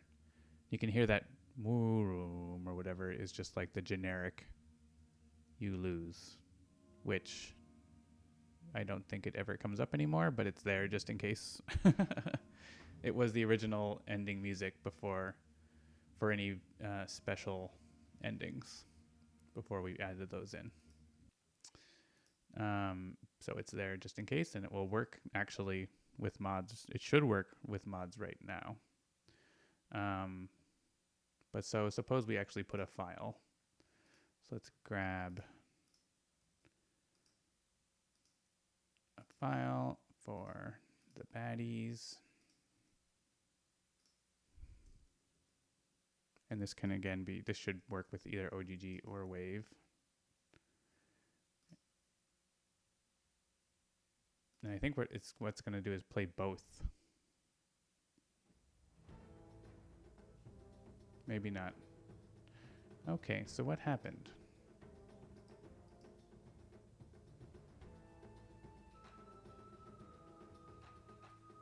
It did play the file.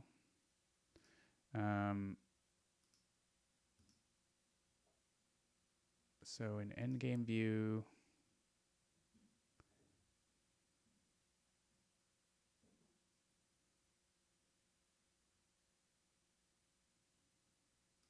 let's just like, did not find ending music playing the generic tune. Because this then goes ensure music is playing, and then like, what? So, oh, you know what happens is this is not changing. Like this is taking the current music, but should be null though. Let's see what it should be null when that returns. Yeah, it says playing the generic tune, but then it clearly doesn't because, oh, you know what happens is it starts playing the generic tune and then immediately switches to the other one. So what we can just do is like,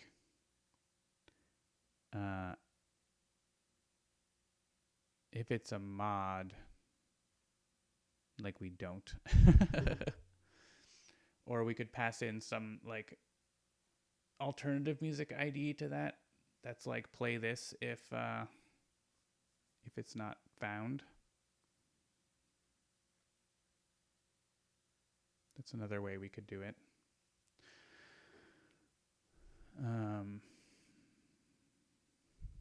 That might be a good way to do it, is just like pass in a parameter, which is like fallback music ID. Just like front load the problem, right? So instead of this,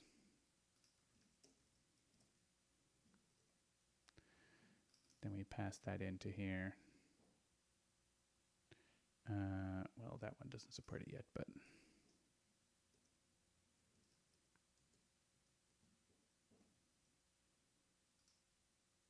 then we get rid of this, and then we make this like support that.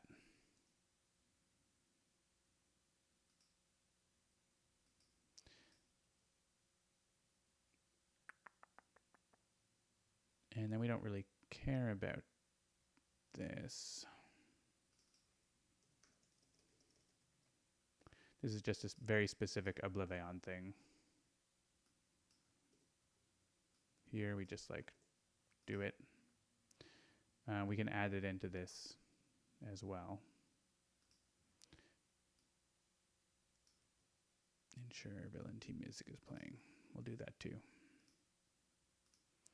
Where do we go?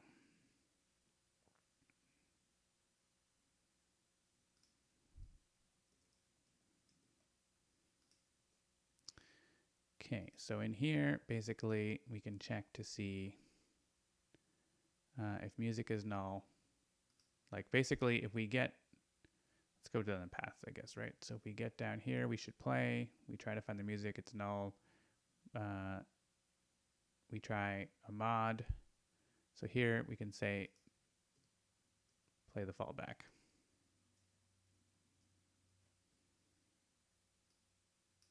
And we just like straight up play it.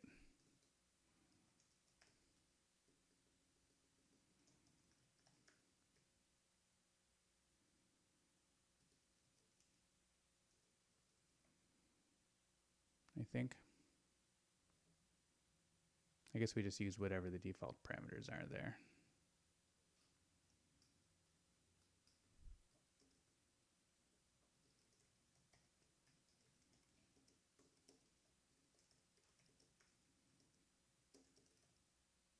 I guess we only want to do this if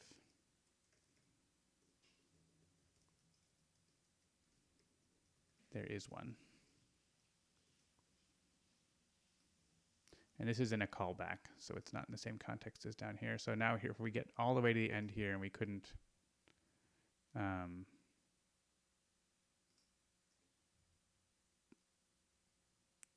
if we couldn't play something from the DLC. So when we go in here, I don't want anything otherwise. Yeah, so I think in here,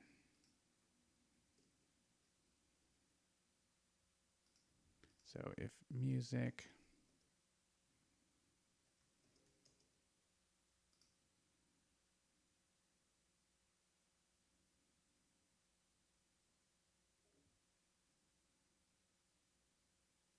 yeah, and I guess we set music to null here too. Okay, so that should probably get us to where we want in terms of playing that fallback music here without playing it twice.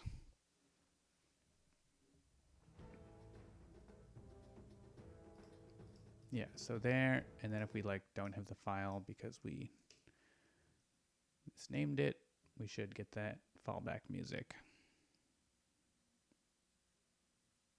We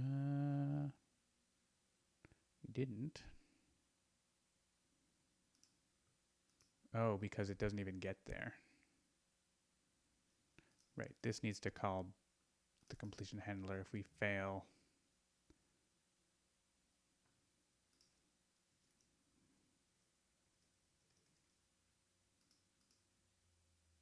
As well.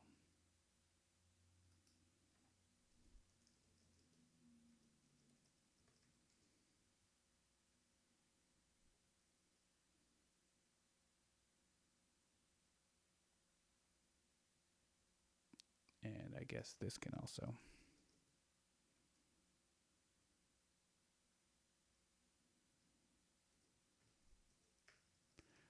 Call the failure. Okay.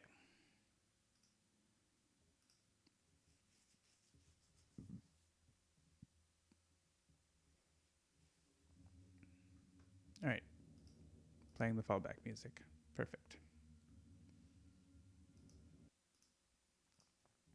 All right, so there is our villain music loading. Support classic villain endgame music. Nice. Team villain music. All right, the team villain is not, we need to add the support for that fallback to that as well. But also just generally supporting team villain music. Team villain music is only used in the endgame screen or in the deck browser for the villain. And we haven't looked at that at all. So it's very different. Team villain music has like 4, melody, harmony, rhythm, and extra. 4 different files that got played all at the same time. And this might be harder because our loading is async and the other loading isn't async, and we want them to play at the exact same time. You can see it like loops through each of them. And so I think we need to, like, if there's any that are mods, we need to load them first. And then we need to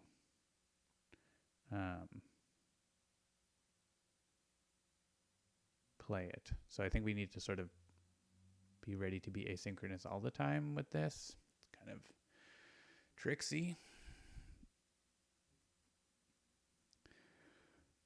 So yeah, we'll need to, I think we need to clone one of these repositories. So,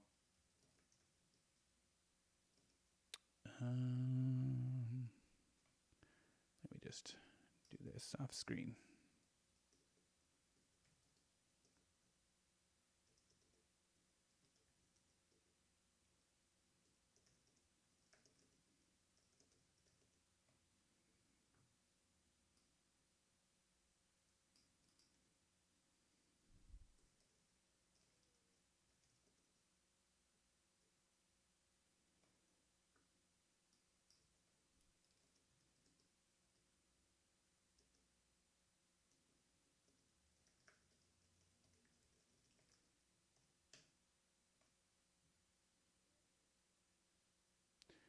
Downloading, hopefully not going to be too big.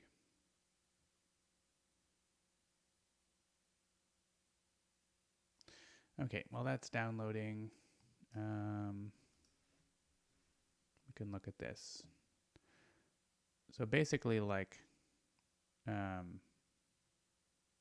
we have to load the music potentially anyway.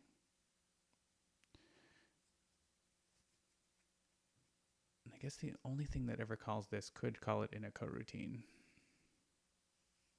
So we could make this a coroutine. That would just make it just a lot easier to do.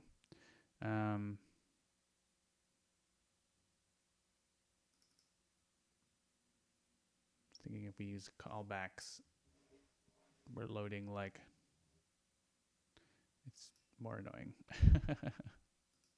Callbacks is fine when it's one thing, but when you're like looping over stuff and dealing with callbacks, it's not as nice. Possible, but not as nice.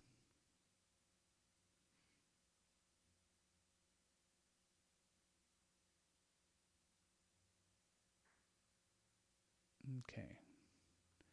Vengeance is downloading. Maybe. Oh, now it's downloading the big files. Let's see what if it's. We can at least look what the files are named. So under music, we've got all of this. Oh, it's downloaded now. Okay. So Baron Blade team character, harmony.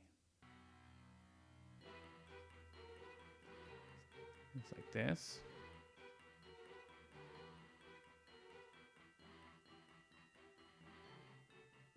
And then the melody part.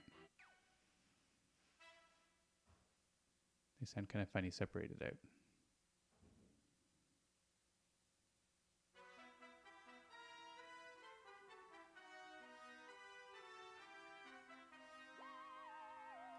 And the rhythm.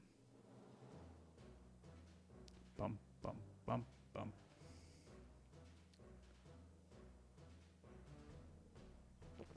And extra often doesn't have very much in it, but this has the bells.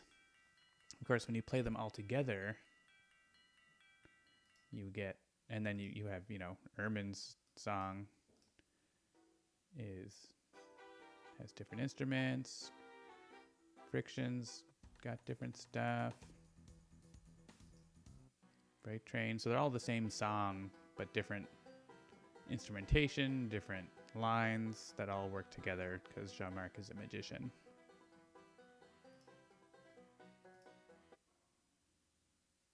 Or you can, if you just want to listen to train noises, you open up Freight Train Team Character Extra. You hear some train noises for a while.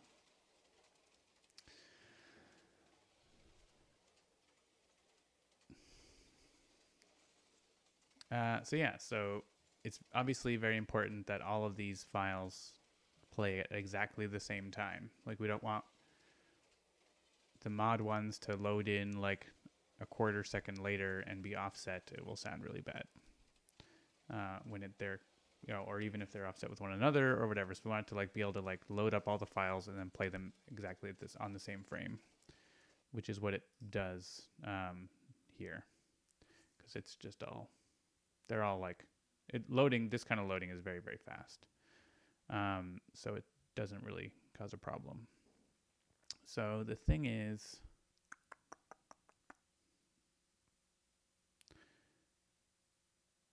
what we want to do is basically load up all the music first and then play it all together. So we want to sort of, I think we just need to have 2 loops, and we need to do it in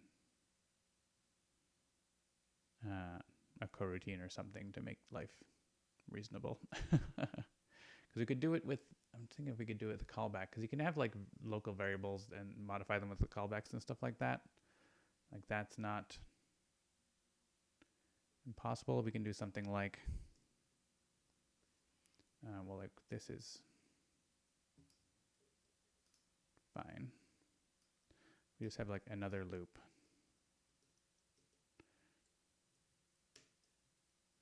Load up all the parts.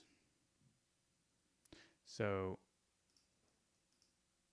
basically you like call, you have some sort of like variable that's tracking the parts, and then once then the callback like assigns it and then checks, are they all loaded? If so, then go. So I guess we can do it that way.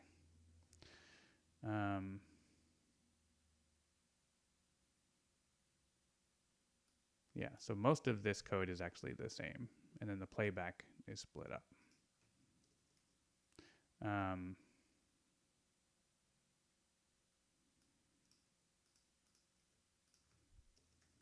Load up all the first play all the parts at once.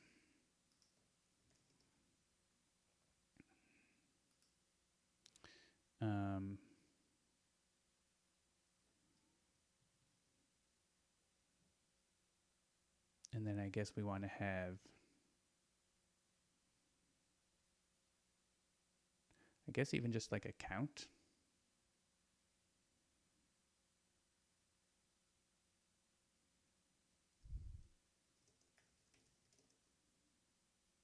Number loaded 0.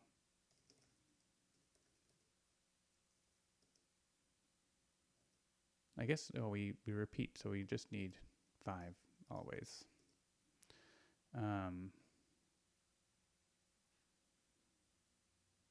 Okay.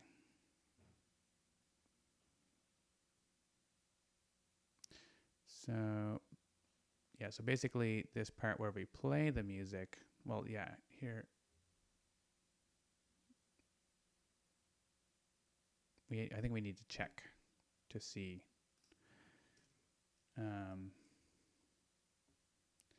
if audio controller dot get item, yeah.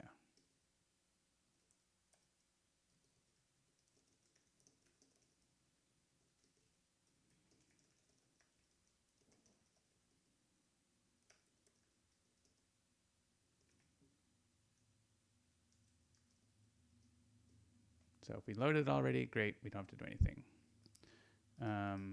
If not, load it from DLC or mod. Yeah, this is going to make me want to make it a coroutine, I think.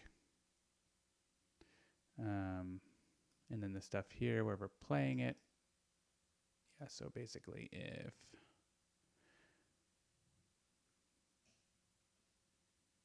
we have a, do we make a deck definition?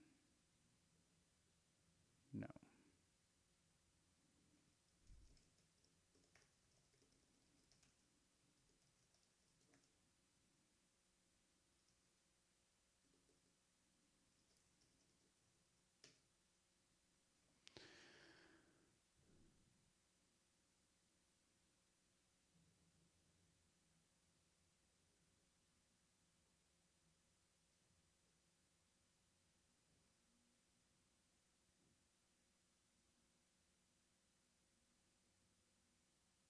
Okay.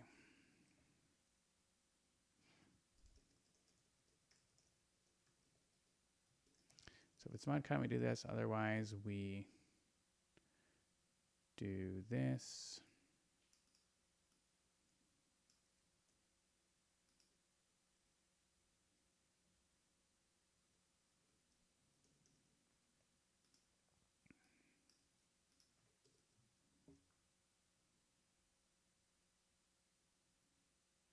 We can throw in our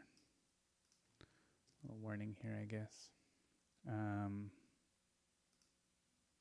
So this needs to use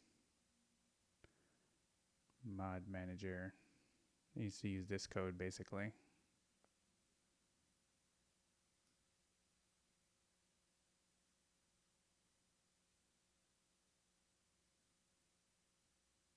Yeah, but without the playing part. Okay.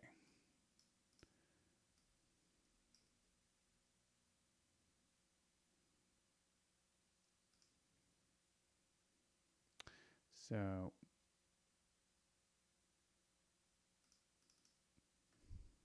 let's just call this mod item.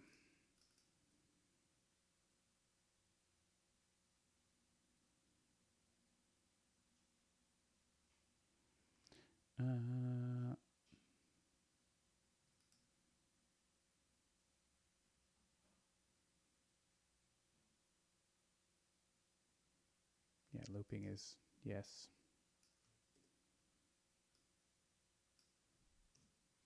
Okay, but we're not playing it.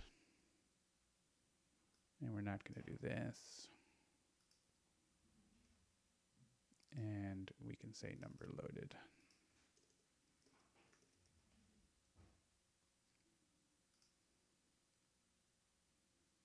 Okay, so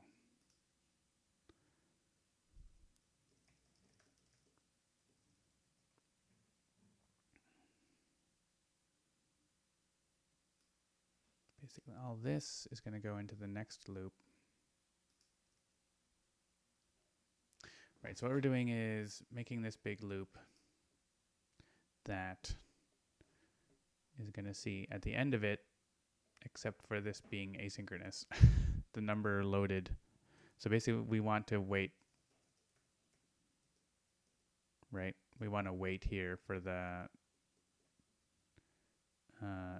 numbers of load, and we can call, maybe we'll async loads.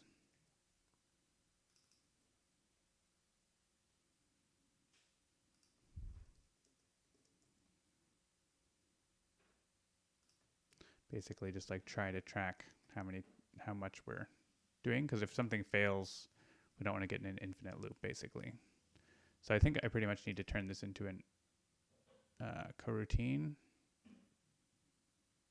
Maybe, I don't know. It's a static function. It's annoying. Because sometimes we have a mod and sometimes we don't. That's the complicated thing. I mean, we could just always async load, but that's like a lot of changes throughout other things, I think.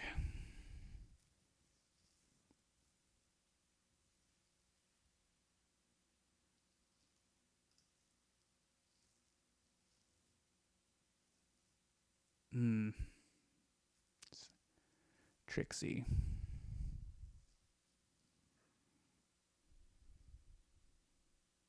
This is only called twice.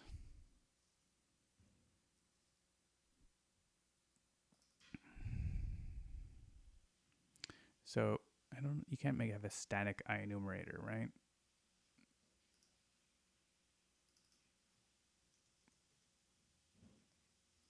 Oh, maybe you can.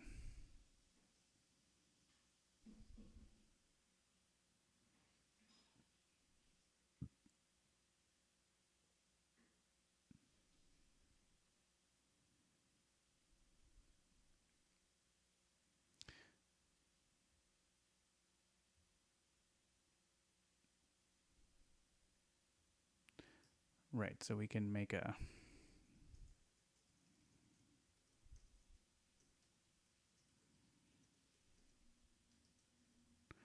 do this.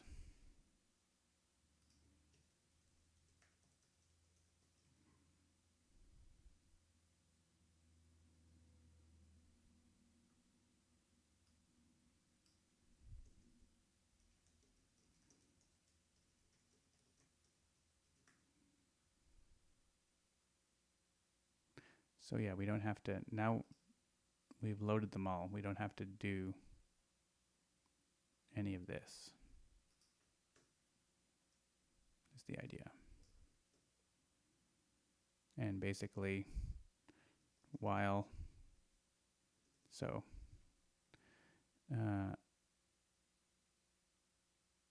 if async loads, I guess we can just say while async loads greater than 0, right? Because basically what's going to happen is on the initial frame, all of these async loads are going to increment it 1, 2, 3, 4, or even just stay at 0. And then when they come back from the callback, they go down, down, down, down, down. And so we can just wait in here in the coroutine until we've loaded everything, and then we can try to play whatever we were able to load. And we can just log out.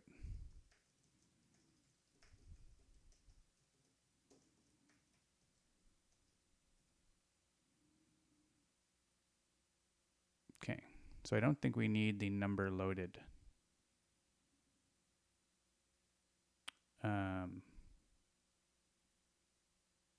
At all. We're not actually, we can just like use it for testing.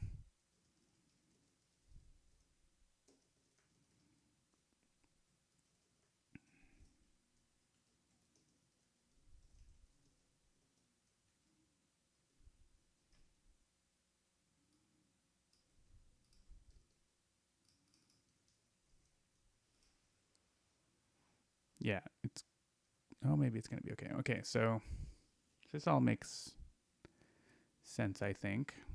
I'm not sure about this repeat the last films remaining parts. How was that working before?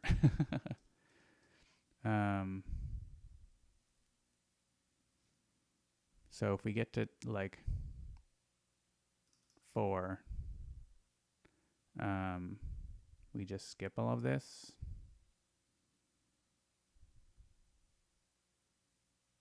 I think we weren't doing that, right? Like, it said that in the comment, but that wasn't happening. It just wasn't using those. I'm pretty sure we can look at the previous version here, I think, if this works. Can we just show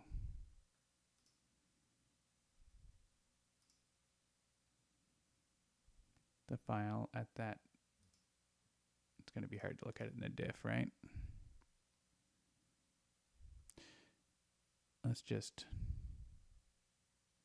stash it, because I'm curious. Like, the comment said that, but I don't think it actually did that.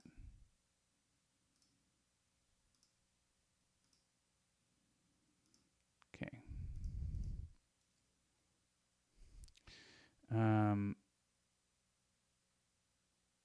That part is fine. So for each part, yeah, it's like it says repeat the last villain for the remaining parts. Like, so if Freight Train was last, he would get the extras, but it just didn't play the extras, right? It just is like Decadent Empires. No, I'm not playing that part. So we can actually fix that bug. I think no one ever noticed because the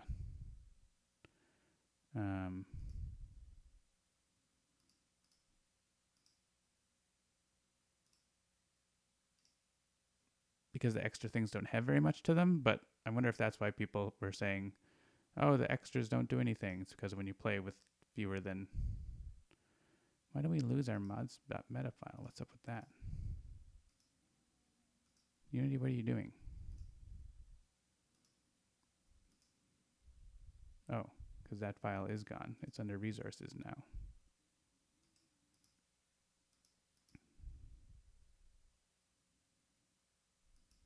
I don't know.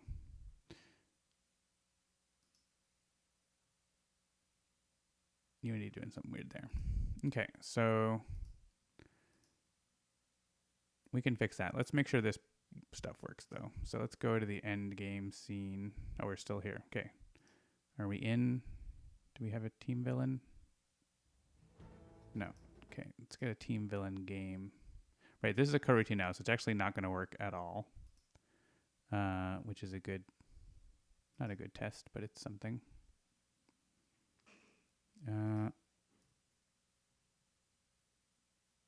Okay. Let's do like one without mods. Excuse me. Compiler error.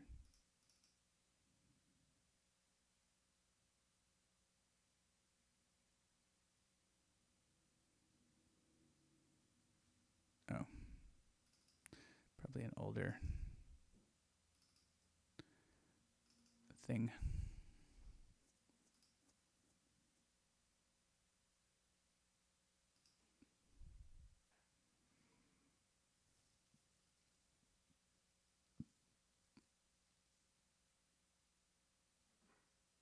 All right, so yeah, nothing happens because we called a coroutine without using start coroutine. So let's go to the endgame view. Ensure villain team music is playing.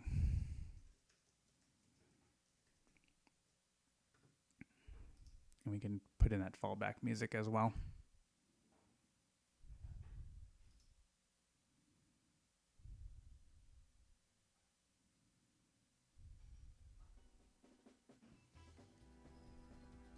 All right, so we have 5 villains here.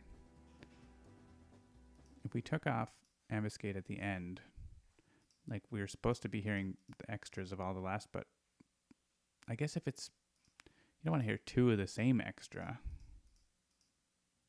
So maybe that's why we did that. Like the comment says that, but it doesn't actually do it. Maybe I'll ask Jean-Marc what he wants to do.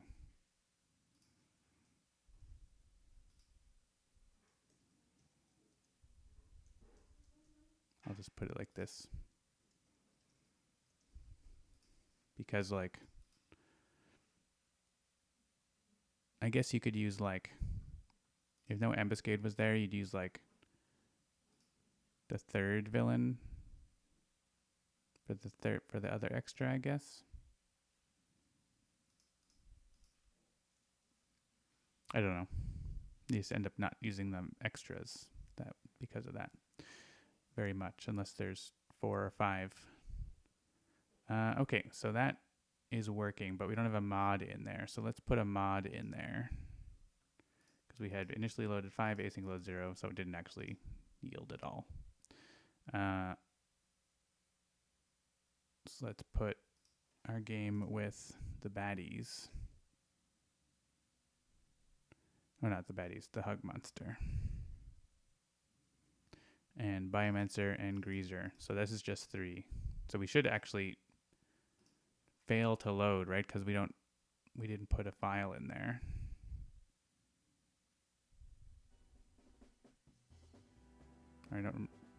Not exactly sure what I'm doing.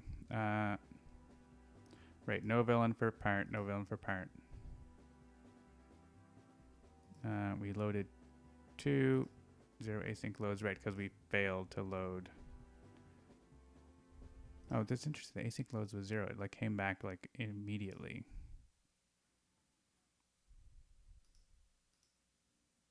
Why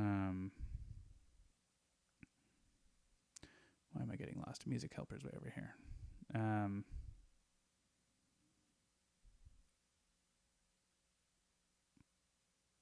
Did we get a callback?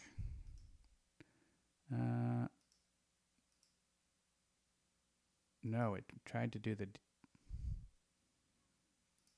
Could not load music from DLC.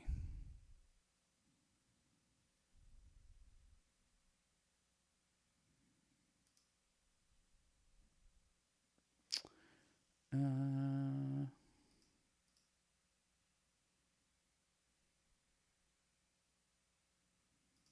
music ID is this. said that it's not mod content.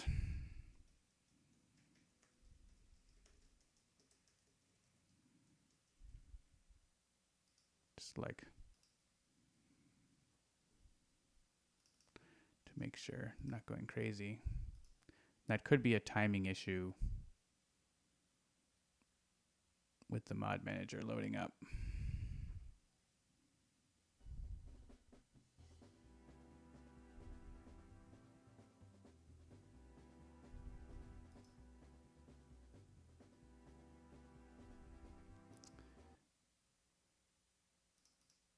Oh, because the deck is not fully qualified.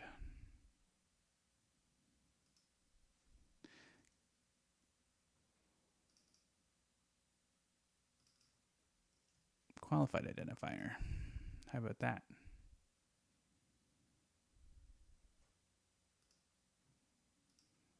It wasn't trying.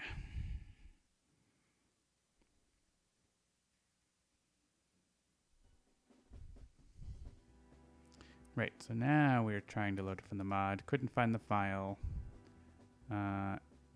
It's looking for the wrong file because we probably have something wrong there. Yeah, the music ID should be based on the identifier, not qualified identifier. And, okay, so let's see.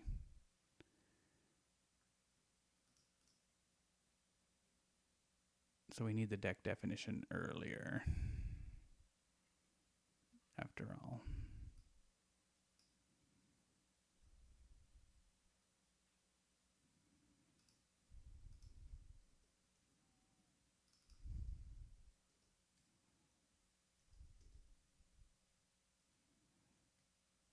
Okay. We're getting there.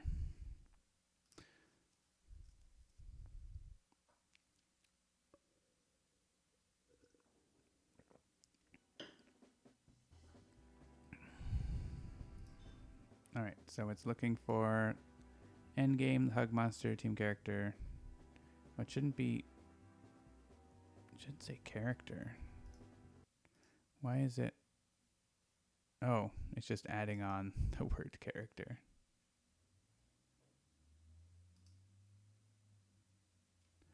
Because that's what it does. I can't change that because of Hammer and Anvil, I don't think. So we'll have to leave that the way it is. But I think it's okay.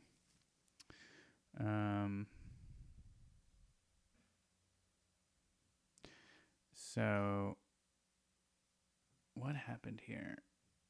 So it's looking for their file name. It failed. I'm surprised at that. I guess because we don't actually go into the async, the callback happens right away. So it's still in the same frame.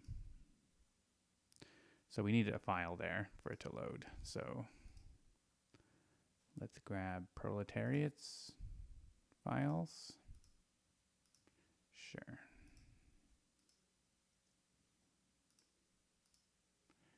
Proletariat, the hug monster. That tracks.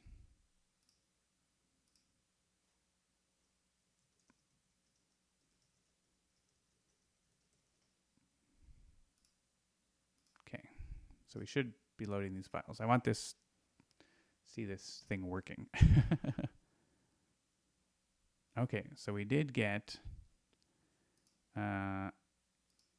it's loading the URI async. We initially loaded, we got the async loads, loaded the mod audio asset, and then null reference exception. Oh, I see. This should be, where's this item? Right. This doesn't belong in there. And actually, we don't need that to store that. Let's just do that. It'll keep us from making that mistake again. We don't need to keep this mod item around. We'll look it up again when we go to play it down here.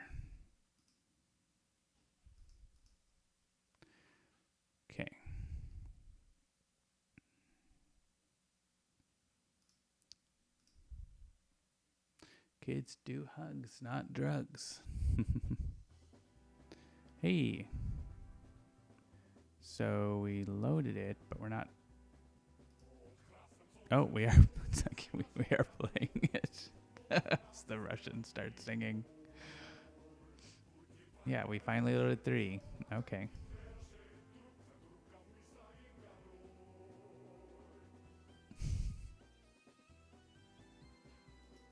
We could like sort of simulate like arbitrarily long load times by like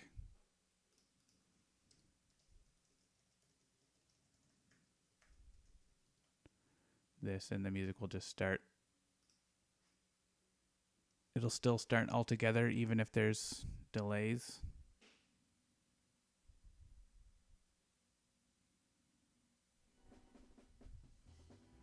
Yeah, and they're all going together.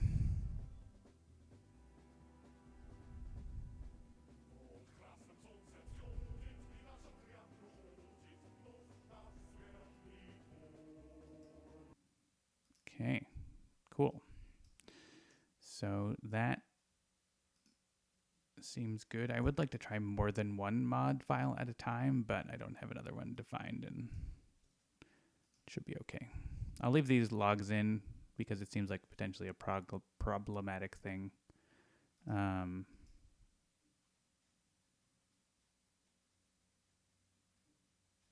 And we can say something like, if none of them were loaded, we could play the fallback. It's going to happen, right? Like, I guess we can say if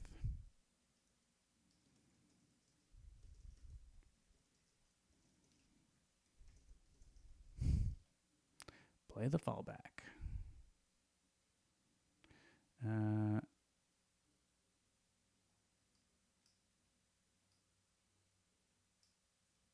Oh, and also this.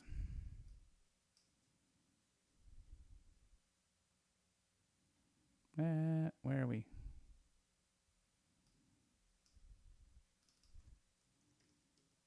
There, we're using number loaded for something.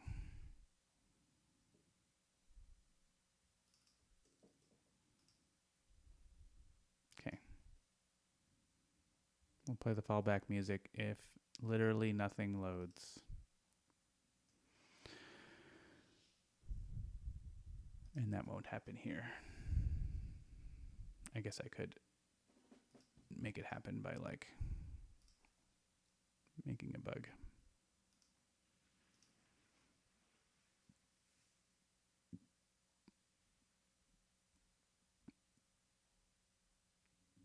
Hey, look, I broke the audio, so we play the fallback. Nice. All right, so there's one more place that uses this method, so we just need to start coroutine.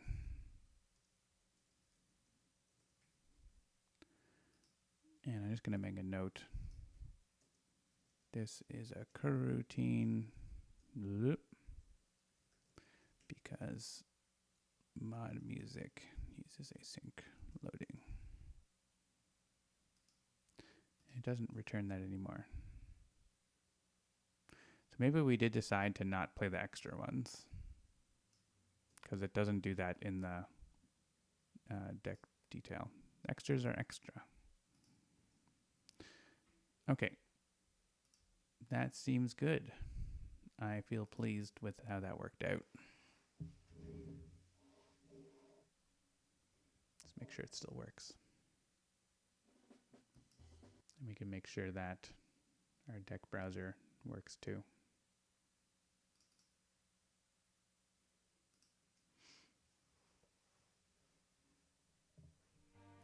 AKA the multiverse.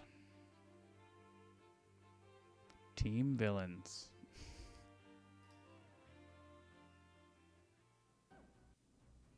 Yeah, and it's doing the same thing. It's going through the same spot. And effectively does the same thing as before if there's no mods. Just like does 2 loops instead of 1. But it's only a small number of things, so that's okay. All right. So that is that. I'm excited. We're making great progress today. I don't know why that meta file was still there. Where is it? I guess there must have been a folder called mods here in prefabs, and I deleted it, and then Unity finally noticed. So yeah, support mod music for villain team endgame. Sure. Cool. Check the box.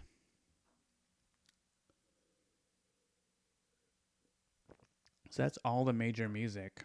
There's these 2 extra things. Special environment ending music, which is probably pretty straightforward. Just need to like make my environment do that. And Oblivion mode, option. And I think the Oblivion mode option is probably going to be something similar to what we just did. So if we look in music helper, ensure Oblivion music is playing. And yeah, so this method basically says if we're using the option to use the environment music, then we have to make a playlist. Otherwise, we just play the Oblivion music.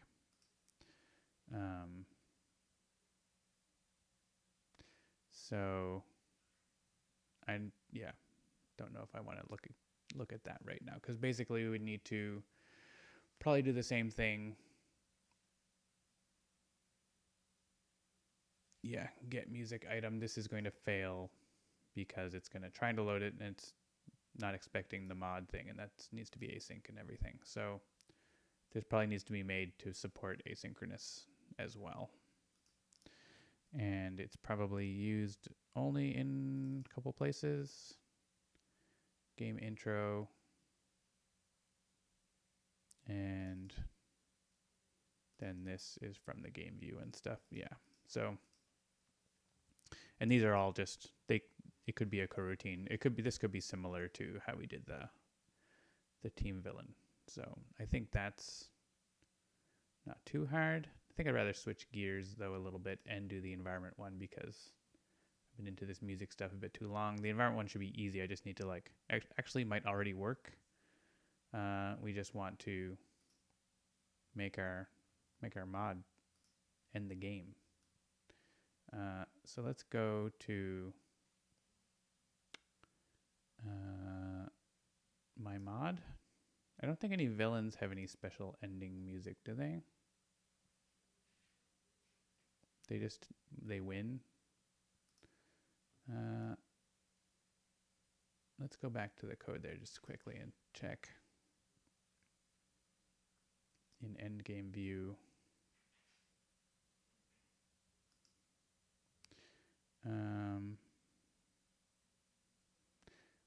If it's victory, we look for, oh yeah, so there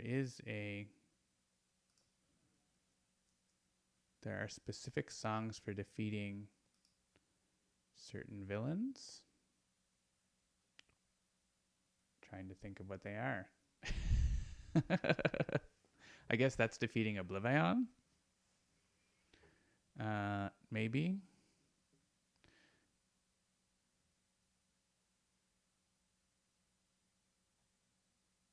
Right, Voss has his own special song. If you beat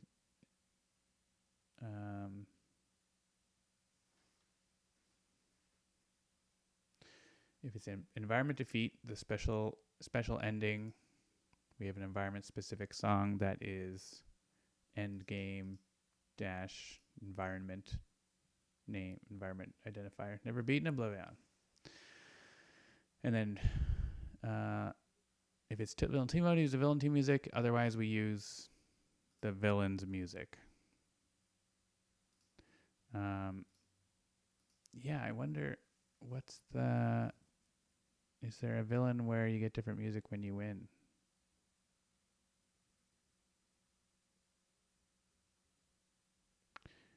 That's curious. It must be Oblivion, right? Let's look. I think I have that.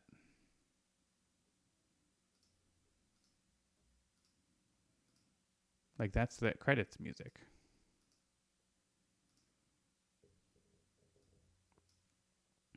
Ending victory. End game victory, Oblivion character. This is the credits music, right?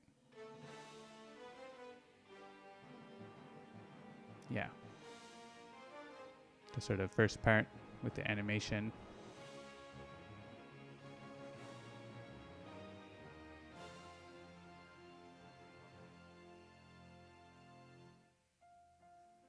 And then our nice piano music. So I think that's the only situation where this code happens. Well, we look for it.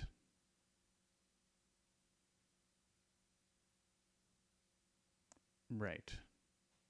Yeah, so what we do is we try to play this file, and if we find it, we play it. Otherwise, we play the default victory, which is the Sentinels stand victorious.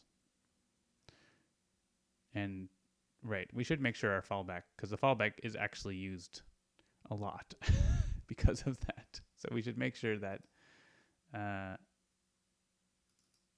if we're winning,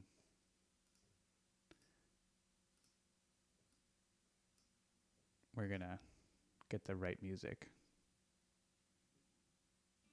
Yeah, that's the one. So it says we looked for that and we couldn't find it. Yeah. And we're like printing an error, which isn't really... We can probably put like another... I don't know. Well, basically, if you want to have a victory song for each of your villains, you can. Like, I'm not going to stop you, so feel free. Like, normally they have a song when they win. If you want to have a song when you beat them, like maybe the Cauldron wants to have a song for when you beat a Cauldron villain, you can do that. It's going to try. It always tries because of Oblivion. We're only going to log the error if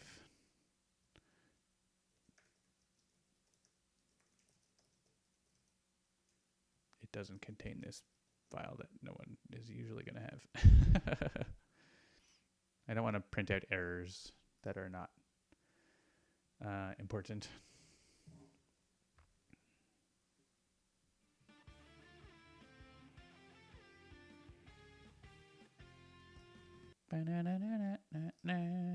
Yeah. Don't log an error when endgame victory is missing for a villain. All right. So what we want to do is we got our environment here, right? We want our environment defeat song to play. Oh, we could just test it. We don't actually have to have a card that does it. Yeah, it's already looking for it. What do I know? I think it's just working. If we grab this and we put it in here, this is like if our environment had a special ending song, that's what we would name it. And we can just test it here by changing the ending result. Yeah. And there's also a special graphic that you're supposed to have. If you have that kind of ending, you need to have a special graphic for your environment. And so we can... Oh, is that what it's supposed to be called? Oh, yeah, that's the regular. So if we look in like Silver Gulch, Yeah, and that can actually have an effects texture too. Interesting.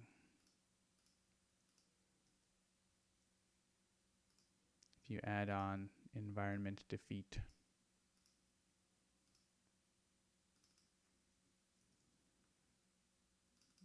and you draw something terrifying. What's this? What are these buttons? Whoa. What? What? What have I done? Let's just make these weird bubbles. Whoa, whoa. It's like a little magnifying glass. Okay. That's our special ending graphic.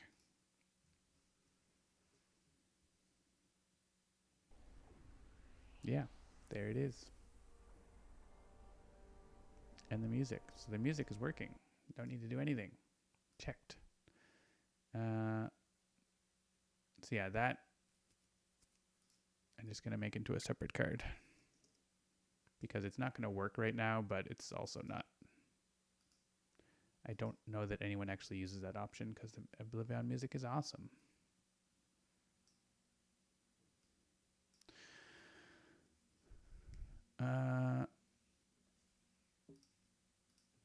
This is not going to work with mods yet. I mean, right now you just won't hear anything, so it's not the end of the world.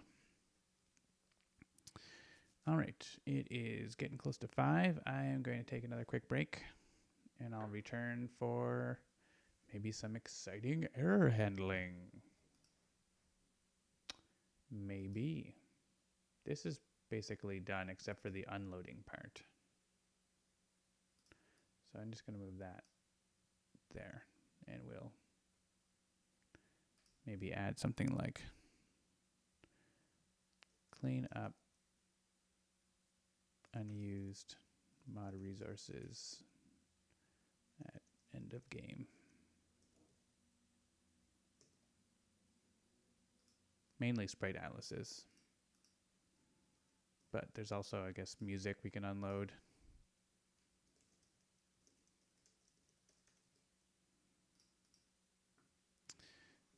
Okay, so BRB once again. Make another new BRB. It's always new. Nice bubbles, yeah.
guess I left you in silence.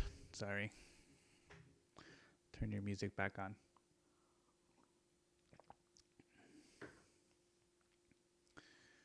Let's turn off my computer audio, turn on background music.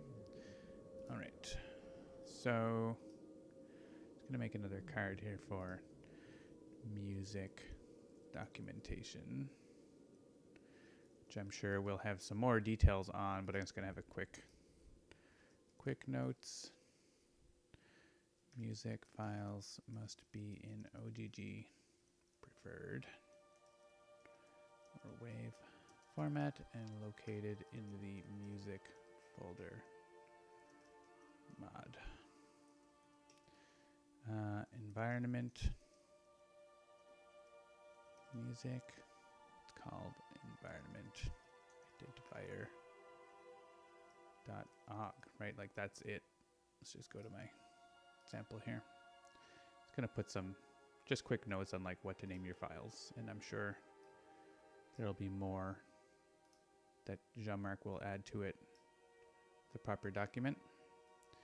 Come on, let me see both of those things. Okay. Then we have villain ending music when the heroes lose. End game dash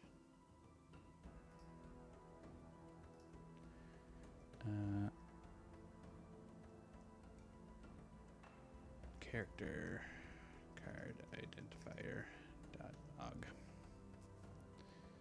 Then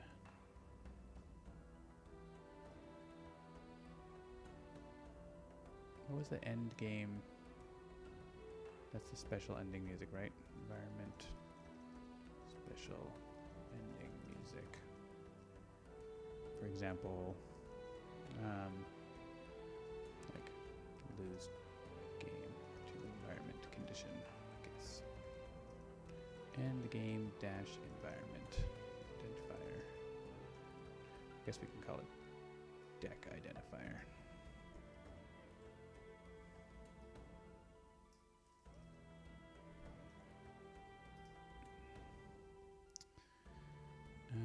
And then team villain ending music.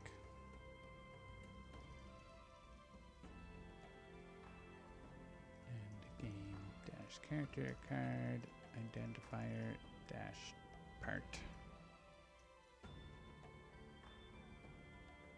Where part is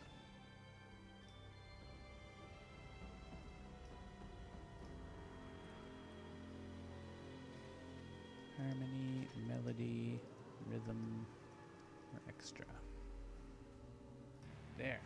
Those are the files.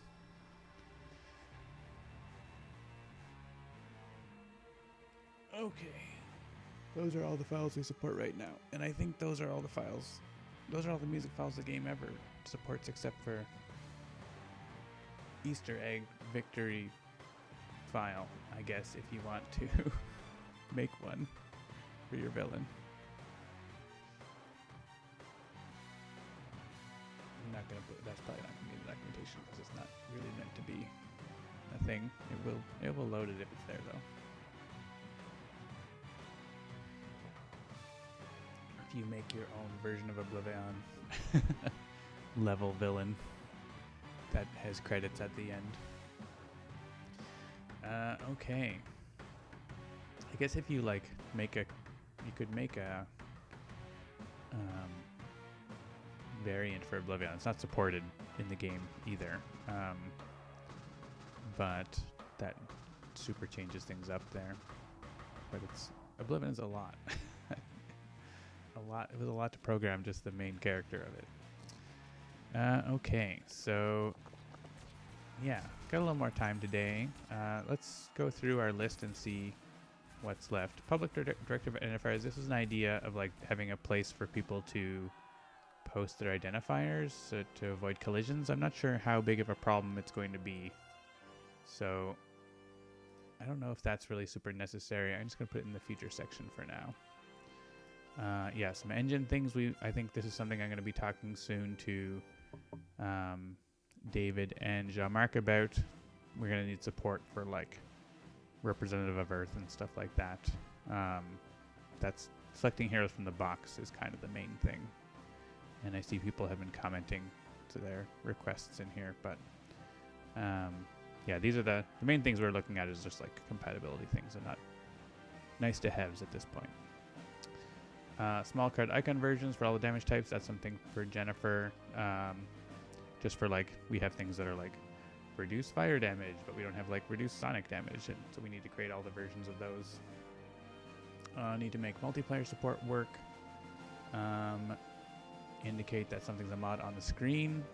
That's pretty important. A screen to see what mods you have loaded and information. I want to get at least a basic screen in there. That's probably going to become something more with Steam Workshop, but like at least be able to like in Slay the Spire, there's like a screen where you can see all the mods you have loaded up.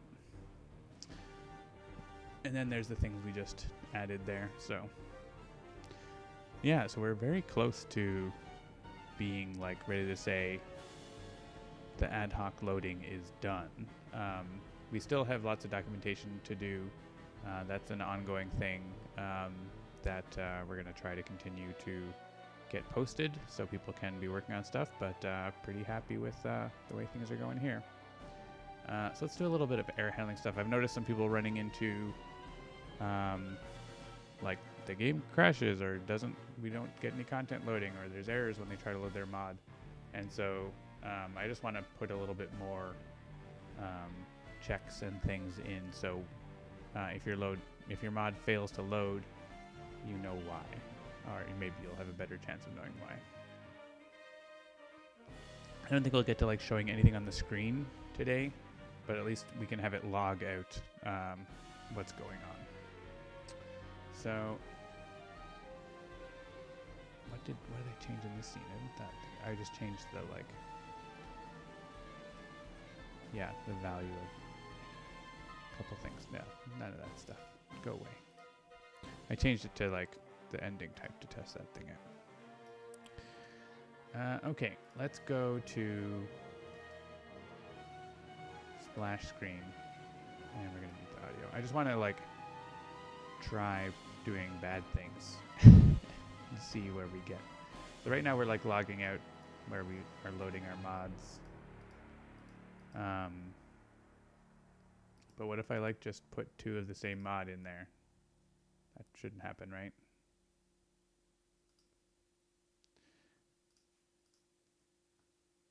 That shouldn't be allowed, basically, because they both have the same namespace.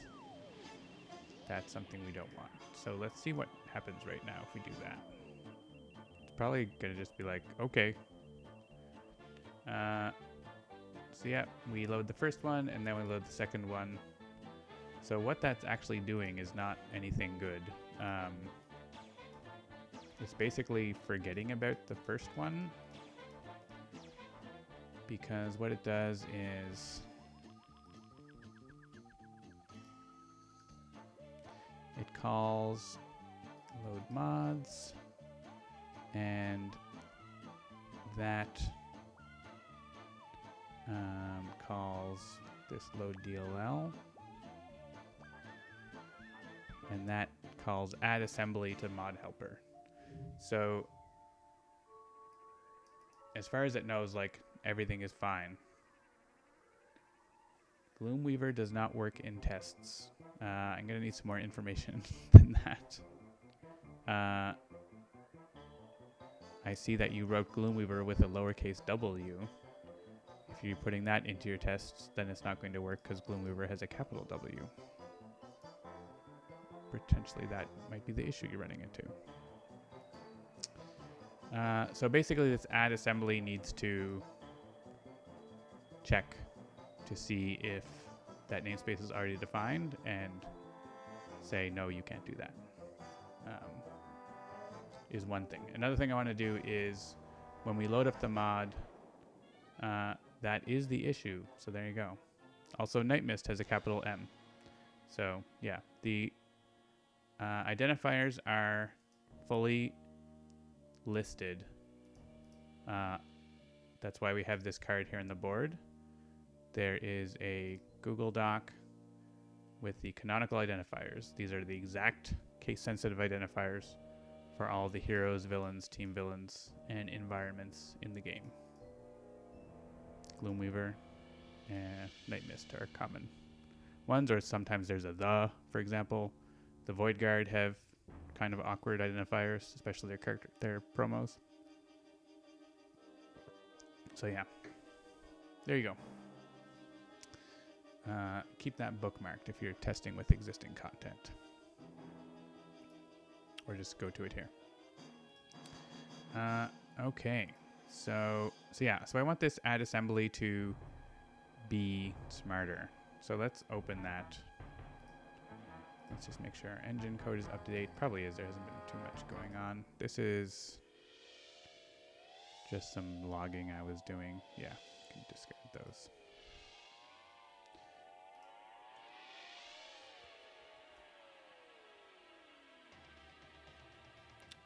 Okay, so let's open up the engine and mod helper. So yeah, so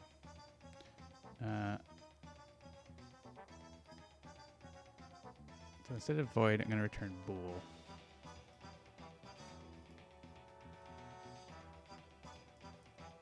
Returns true if the assembly was registered, false otherwise. Only one assembly may be registered for a namespace. This is called again. Yeah, I guess that's it. So yeah, so basically if assemblies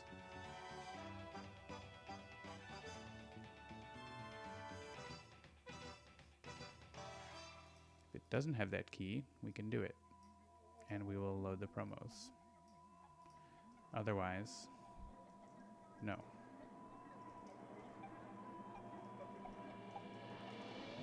And maybe this load promo card list. Wait, what does this do? Yeah, so this is not checking anything either. So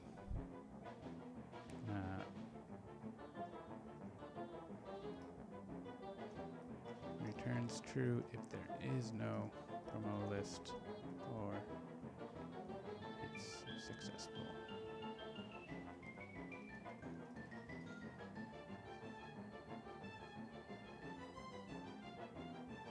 So the promo card list is not required in your mod. So the default is going to be, well, let's see.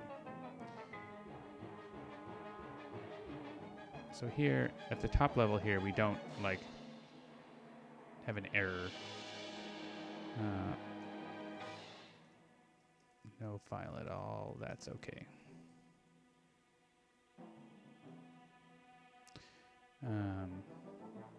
See, I think we can default to true.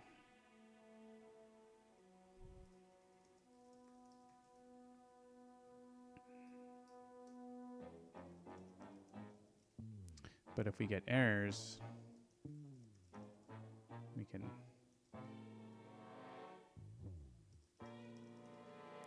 do that.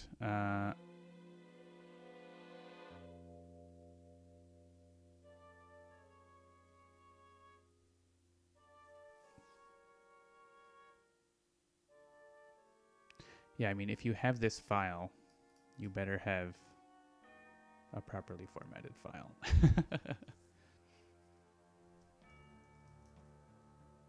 So these are going to be errors as well.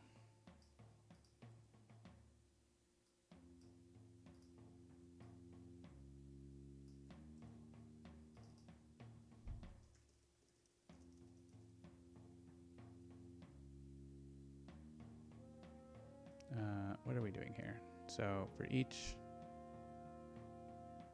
right, for each key value pair,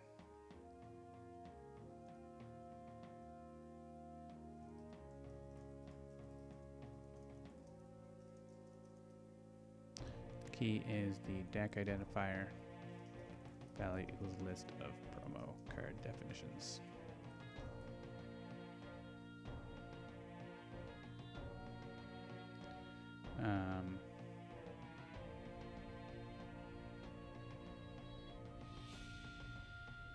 Right, so we should make sure that this deck identifier is real.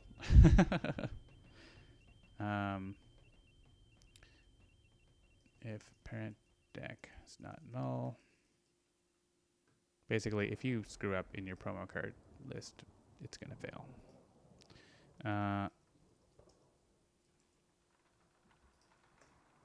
Promo card list. This is some of the glamorous parts of game development.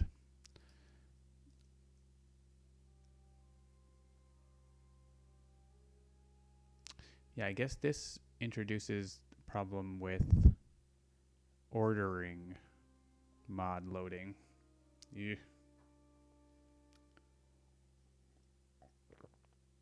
Maybe we do this load promo card list thing at the end once all of the... I think we actually have to do that. Because this might look up a mod deck definition that we don't know about yet, but we will later. So we'll keep that in the back of our minds here. I don't know if this is an error. It's a warning.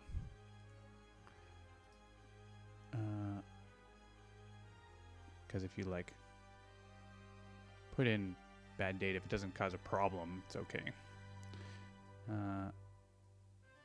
Has entry for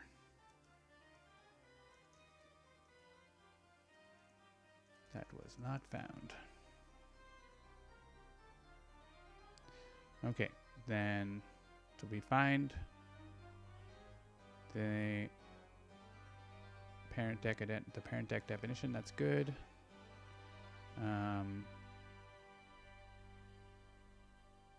We look to see, right, is it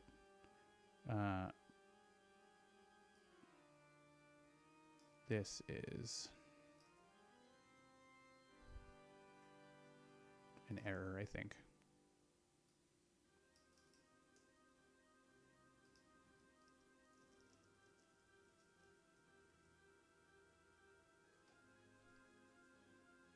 Like if you put a badly formatted, I guess, I mean, it can be a warning. Like if you're, I don't know. Some of these things are like, we still managed to load the whole thing, just not that specific one. Fine.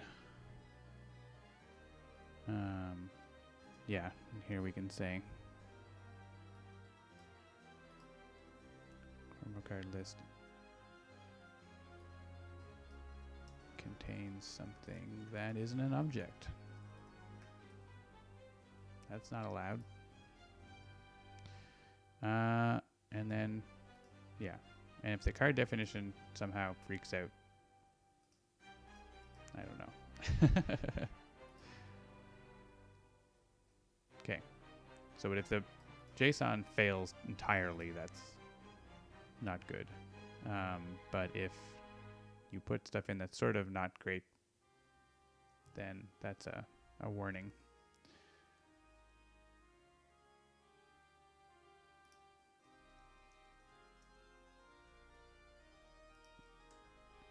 So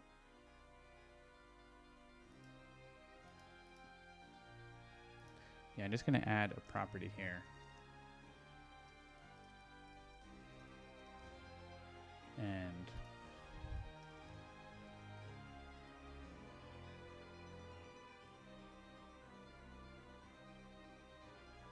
let's just do this.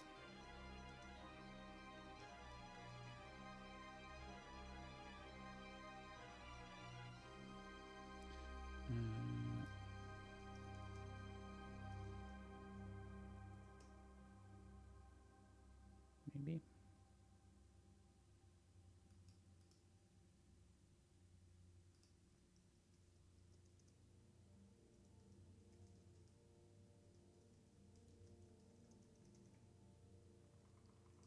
I guess if we like if this fails,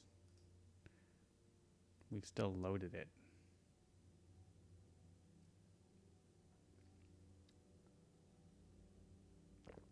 I don't know if I like that.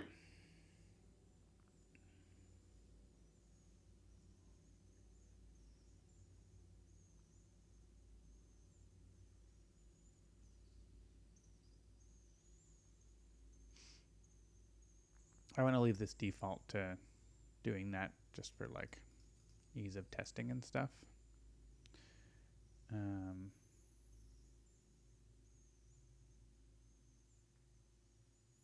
I'm just wondering if this fails, do we like unload it or like dereference it?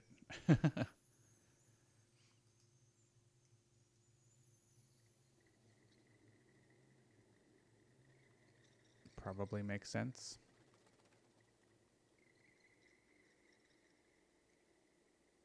I guess we don't have to, we can do this first, right?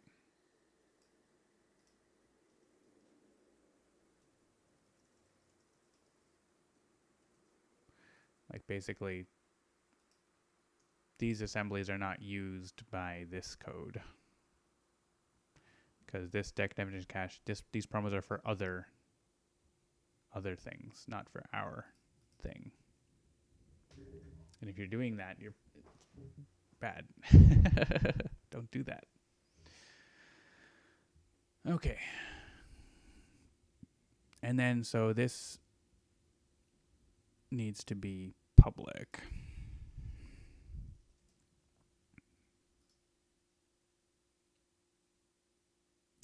And probably needs to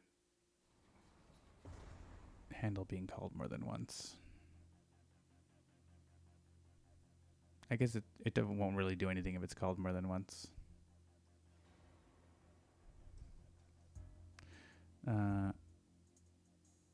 Reads the promo card list.json from the assembly and caches the promo card.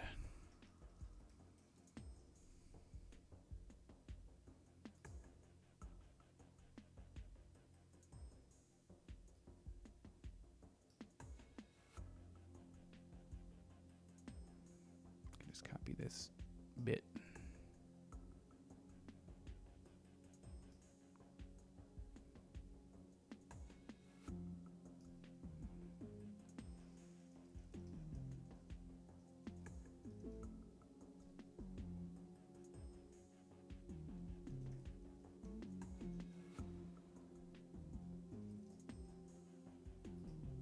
Okay. So then we can call that separately. I think that's all right.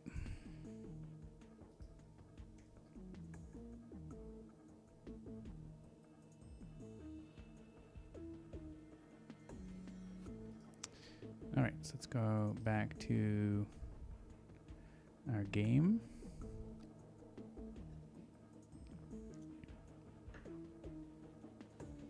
I guess we can do something like a log.error here too, right?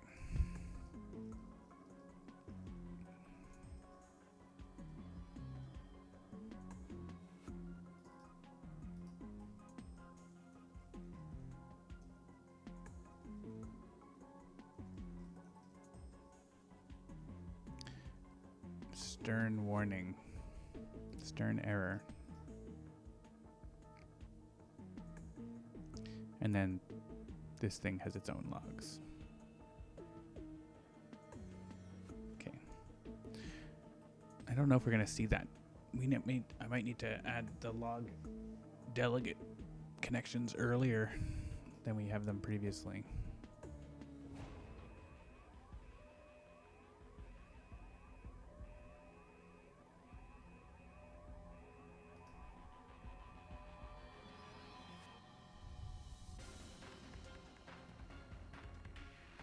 Yeah, no error.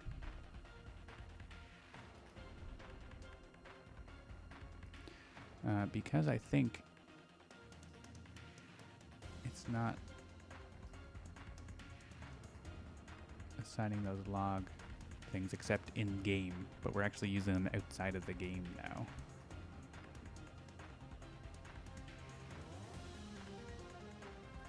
Yeah.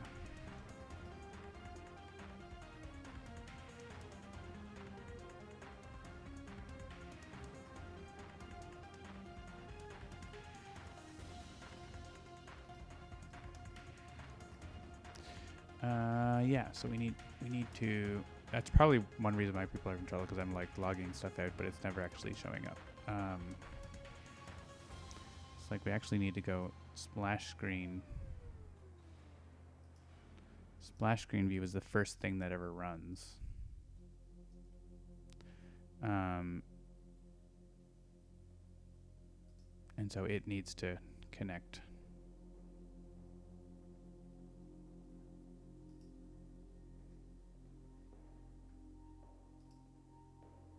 Connect those things up.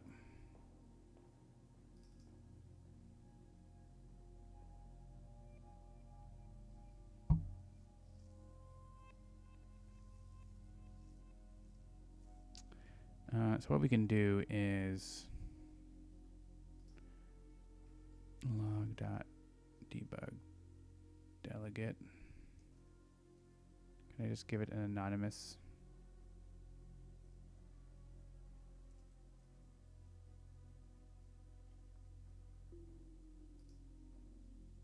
Thing, and we'll keep it forever without using up too much memory.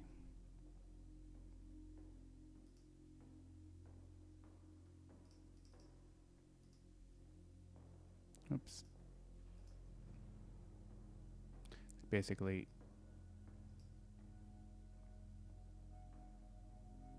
that can come out like this.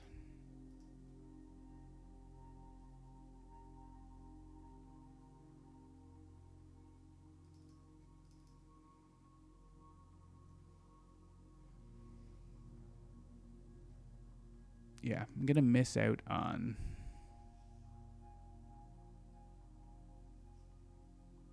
some things though,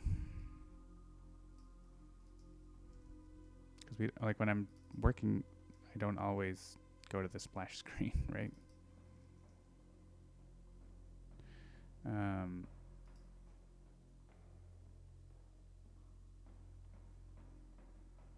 I guess I can put here like if editor.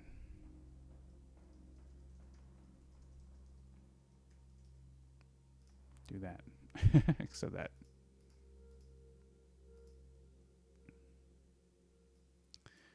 will cover. It will still get duplicate messages if I go from the splash screen in the editor. Oh, that's not what I want. I want like this.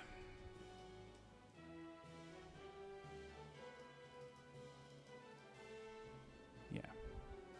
That will probably do like most of what I want.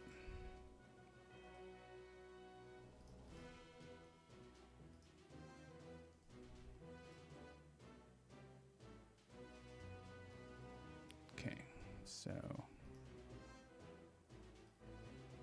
this and this, and we never like turn these off if they're from the splash screen, because they'll just always be on. So basically we'll have the same thing happen when we run the player, but in the editor we'll have the splash screen at least capture those logs from the mod loading, which it wasn't before. Hey look, I got an error.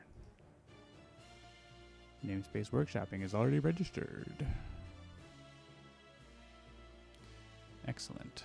So then we can check in mod manager, and if that failed, we're not going to, or mod manifest. Yeah, so this can return a Boolean.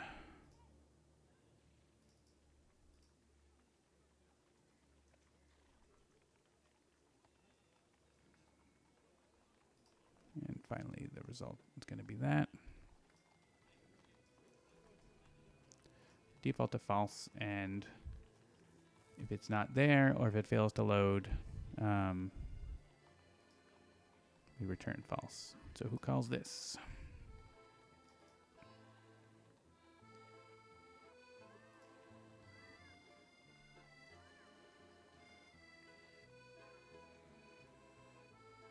So if that fails, we're not keeping that as a loaded mod, basically.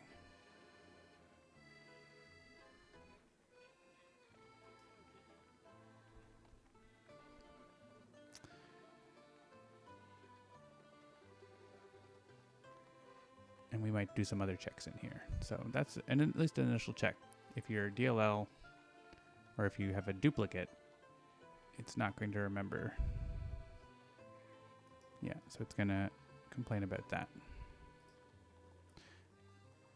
Another thing I will do at some point, but not while I'm in development, is if your namespace is workshopping, like if you didn't change the sample, it will not load. So make sure you set your namespace as instructed, because that's just going to be a source of so many conflicts of people not changing the sample.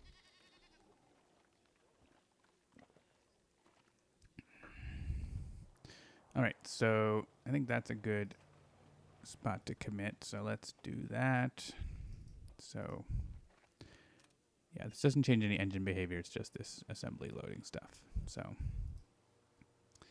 add some more error handling for mod registration.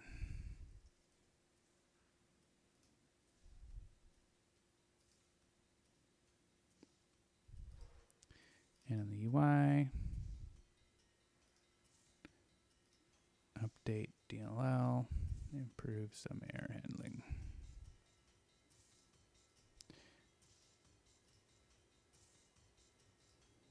Yeah, so if I go from the splash screen now to the game, I'm going to get double logging, but I can probably avoid that if I want, but that's a small price to pay, I suppose. Yeah, these are, if I see like for engine logging, still tons of like, yeah, engine debug is just duplicating up on me. But if I go right into it from game view, it'll be okay.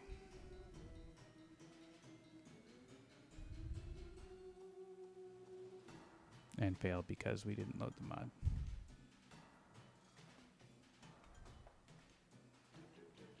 Oh, right, and we changed the thing about the promo loading, but we didn't. Maybe I'll just make a load promo card lists after all mods are loaded.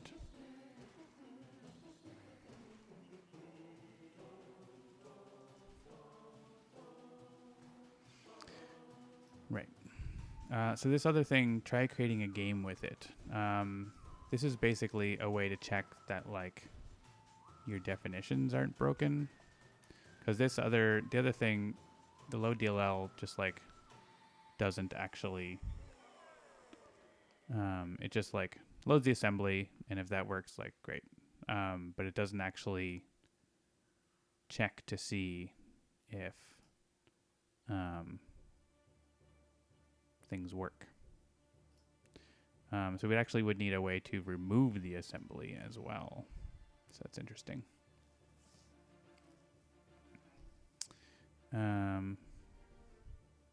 I wonder why this should be working though, right? Going from game view.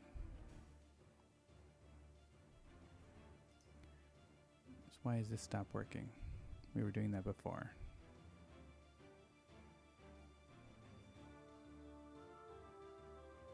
Could I find mod with namespace blank? Oh. But it should, so it's I'm doing the error. I wonder if I delete the duplicate, it starts working. So something is not quite working yet with the code that I did.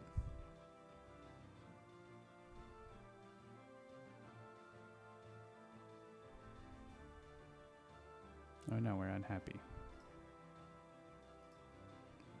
We're all unhappy. What have I done?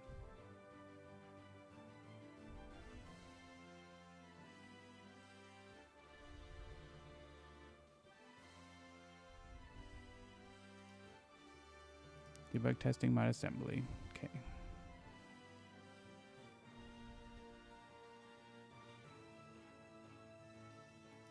Wait. Oh, because I'm... Oh, because my debug is loading it. I'm thwarted by my own... my own testing code that is sneakily calling add assembly without telling the mod manager, because the mod manager doesn't exist here. If I go splash screen and resume game, it's going to be fine.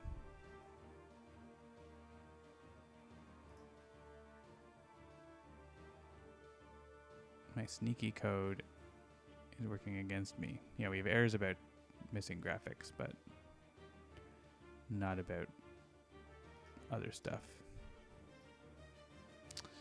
Yeah, that's interesting. I need to register the assembly, like... Maybe I just add a parameter that says allow duplicate or something, because I need that for debugging.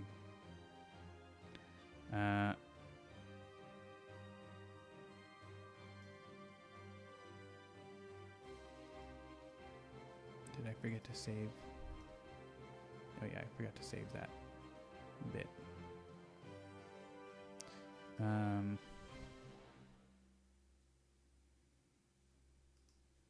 Yeah. Allow. Whoops.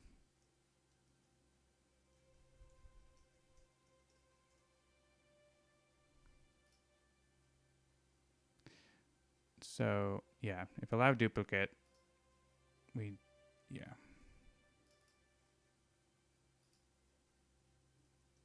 Or it doesn't contain it.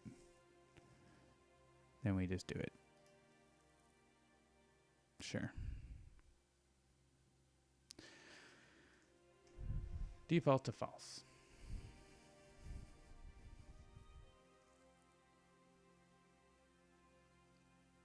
Shouldn't affect anyone really, because in your testing you call it like once anyways.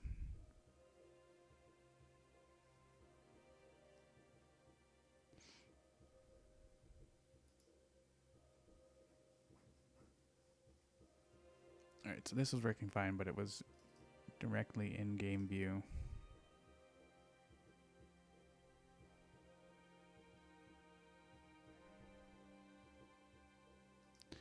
What did I not?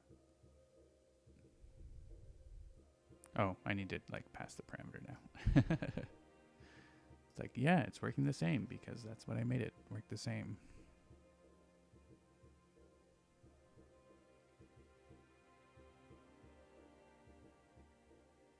Okay, this can be true for now and true. Right. We need to allow the duplicates when I'm testing. I guess it's in the editor.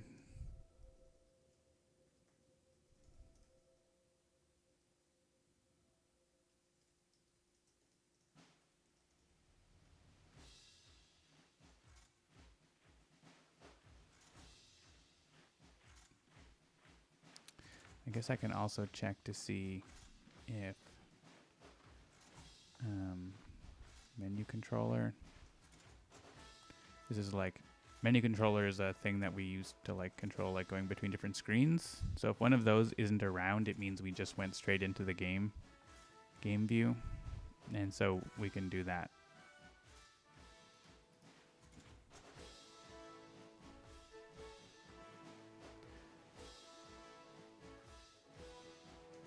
So need to allow debug mod loading.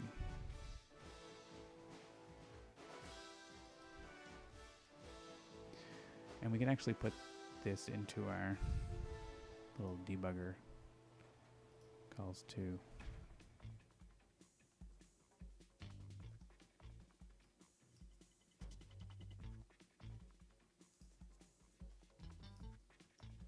because if we, I guess we could start at the main menu instead, but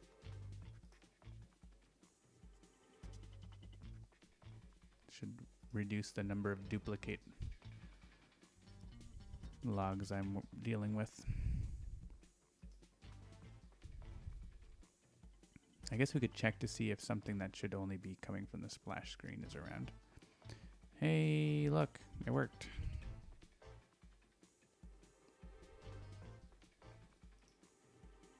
Okay. Even without a duplicate. What's on this? Is there something? Yeah, there's things on the splash screen that like stick around that I could check for. Like all these things.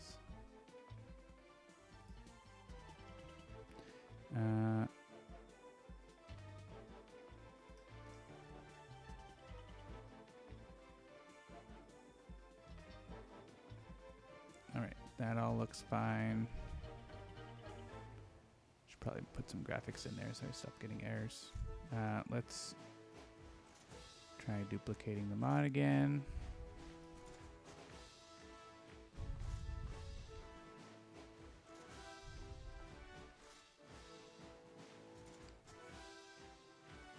And it is allowing it.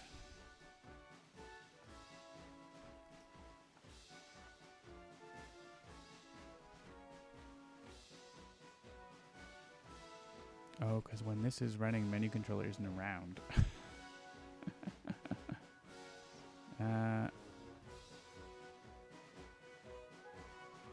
What else is on the splash screen that sticks around that I can...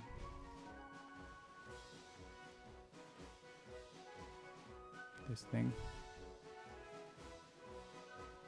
Yeah, this thing is only...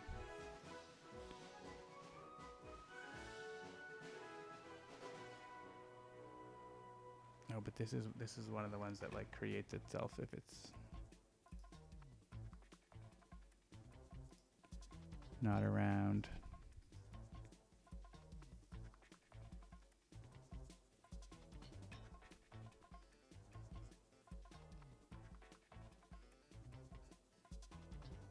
Log recorder.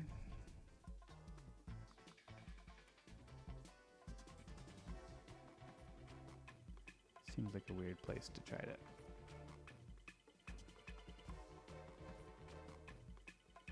put something like this.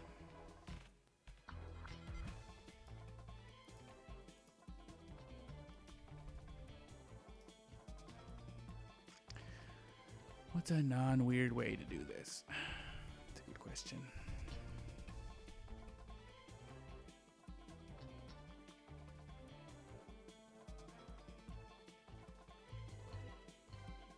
I guess we can check, we can remember here, right, like where we created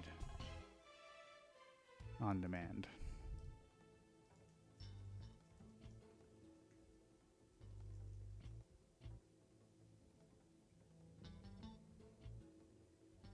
And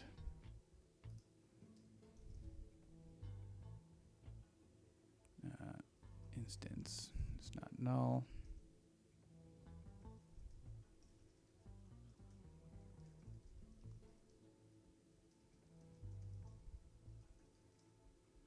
We'll do this.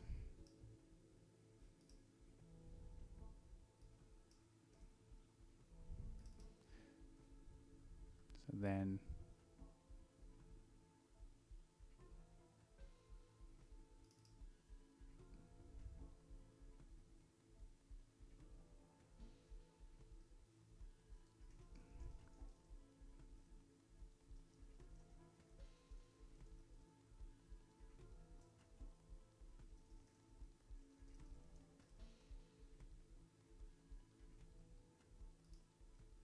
that's supposed to be that.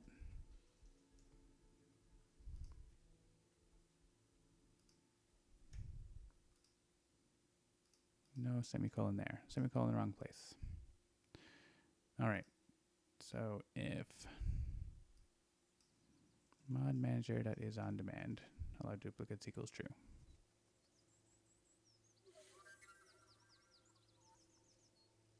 Might cause problems with the new game screen and stuff as well.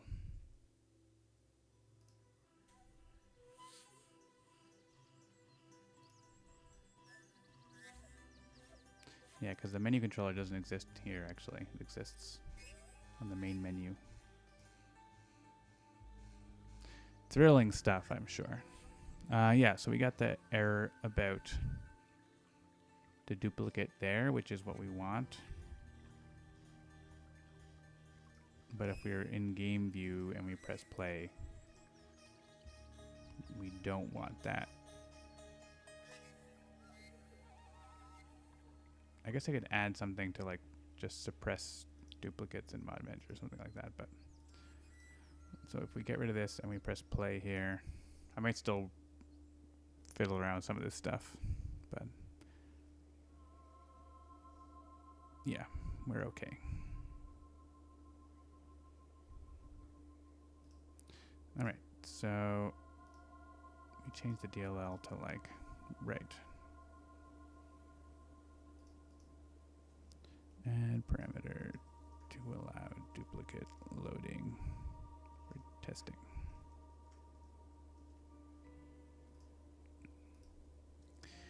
Okay, and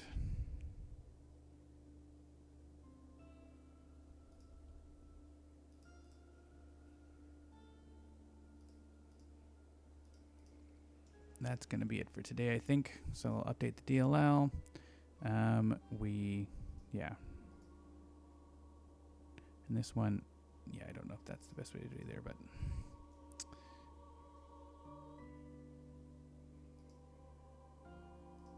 adjust mod loading to work with testing better. And adjust logging. All right. So there's a bunch of changes. So let's go over what we did today and see if we're happy. So we didn't do that part yet, but we'll get to that. And some more, potentially more, there's always more error handling you can do and bulletproofing. So yeah, we added in supporting all these atlases for various things. We're loading music for basically everything now, and fix some bugs. These happened earlier in the day before the stream, but in the next little update we'll have those things. So I'll look at getting an update posted with some of these things pretty soon, maybe over the weekend or early in the week, and you should be able to start getting those into your mods that you're working on. So yeah, we're moving right along to being finished of the ad hoc loading, and then on to Steam Workshop being a thing. So hope you've enjoyed watching me fumble around. That is the typical thing. Yeah, so looking forward to all the cool stuff you are making, and we'll see you next time on the dev streams. Have a good weekend.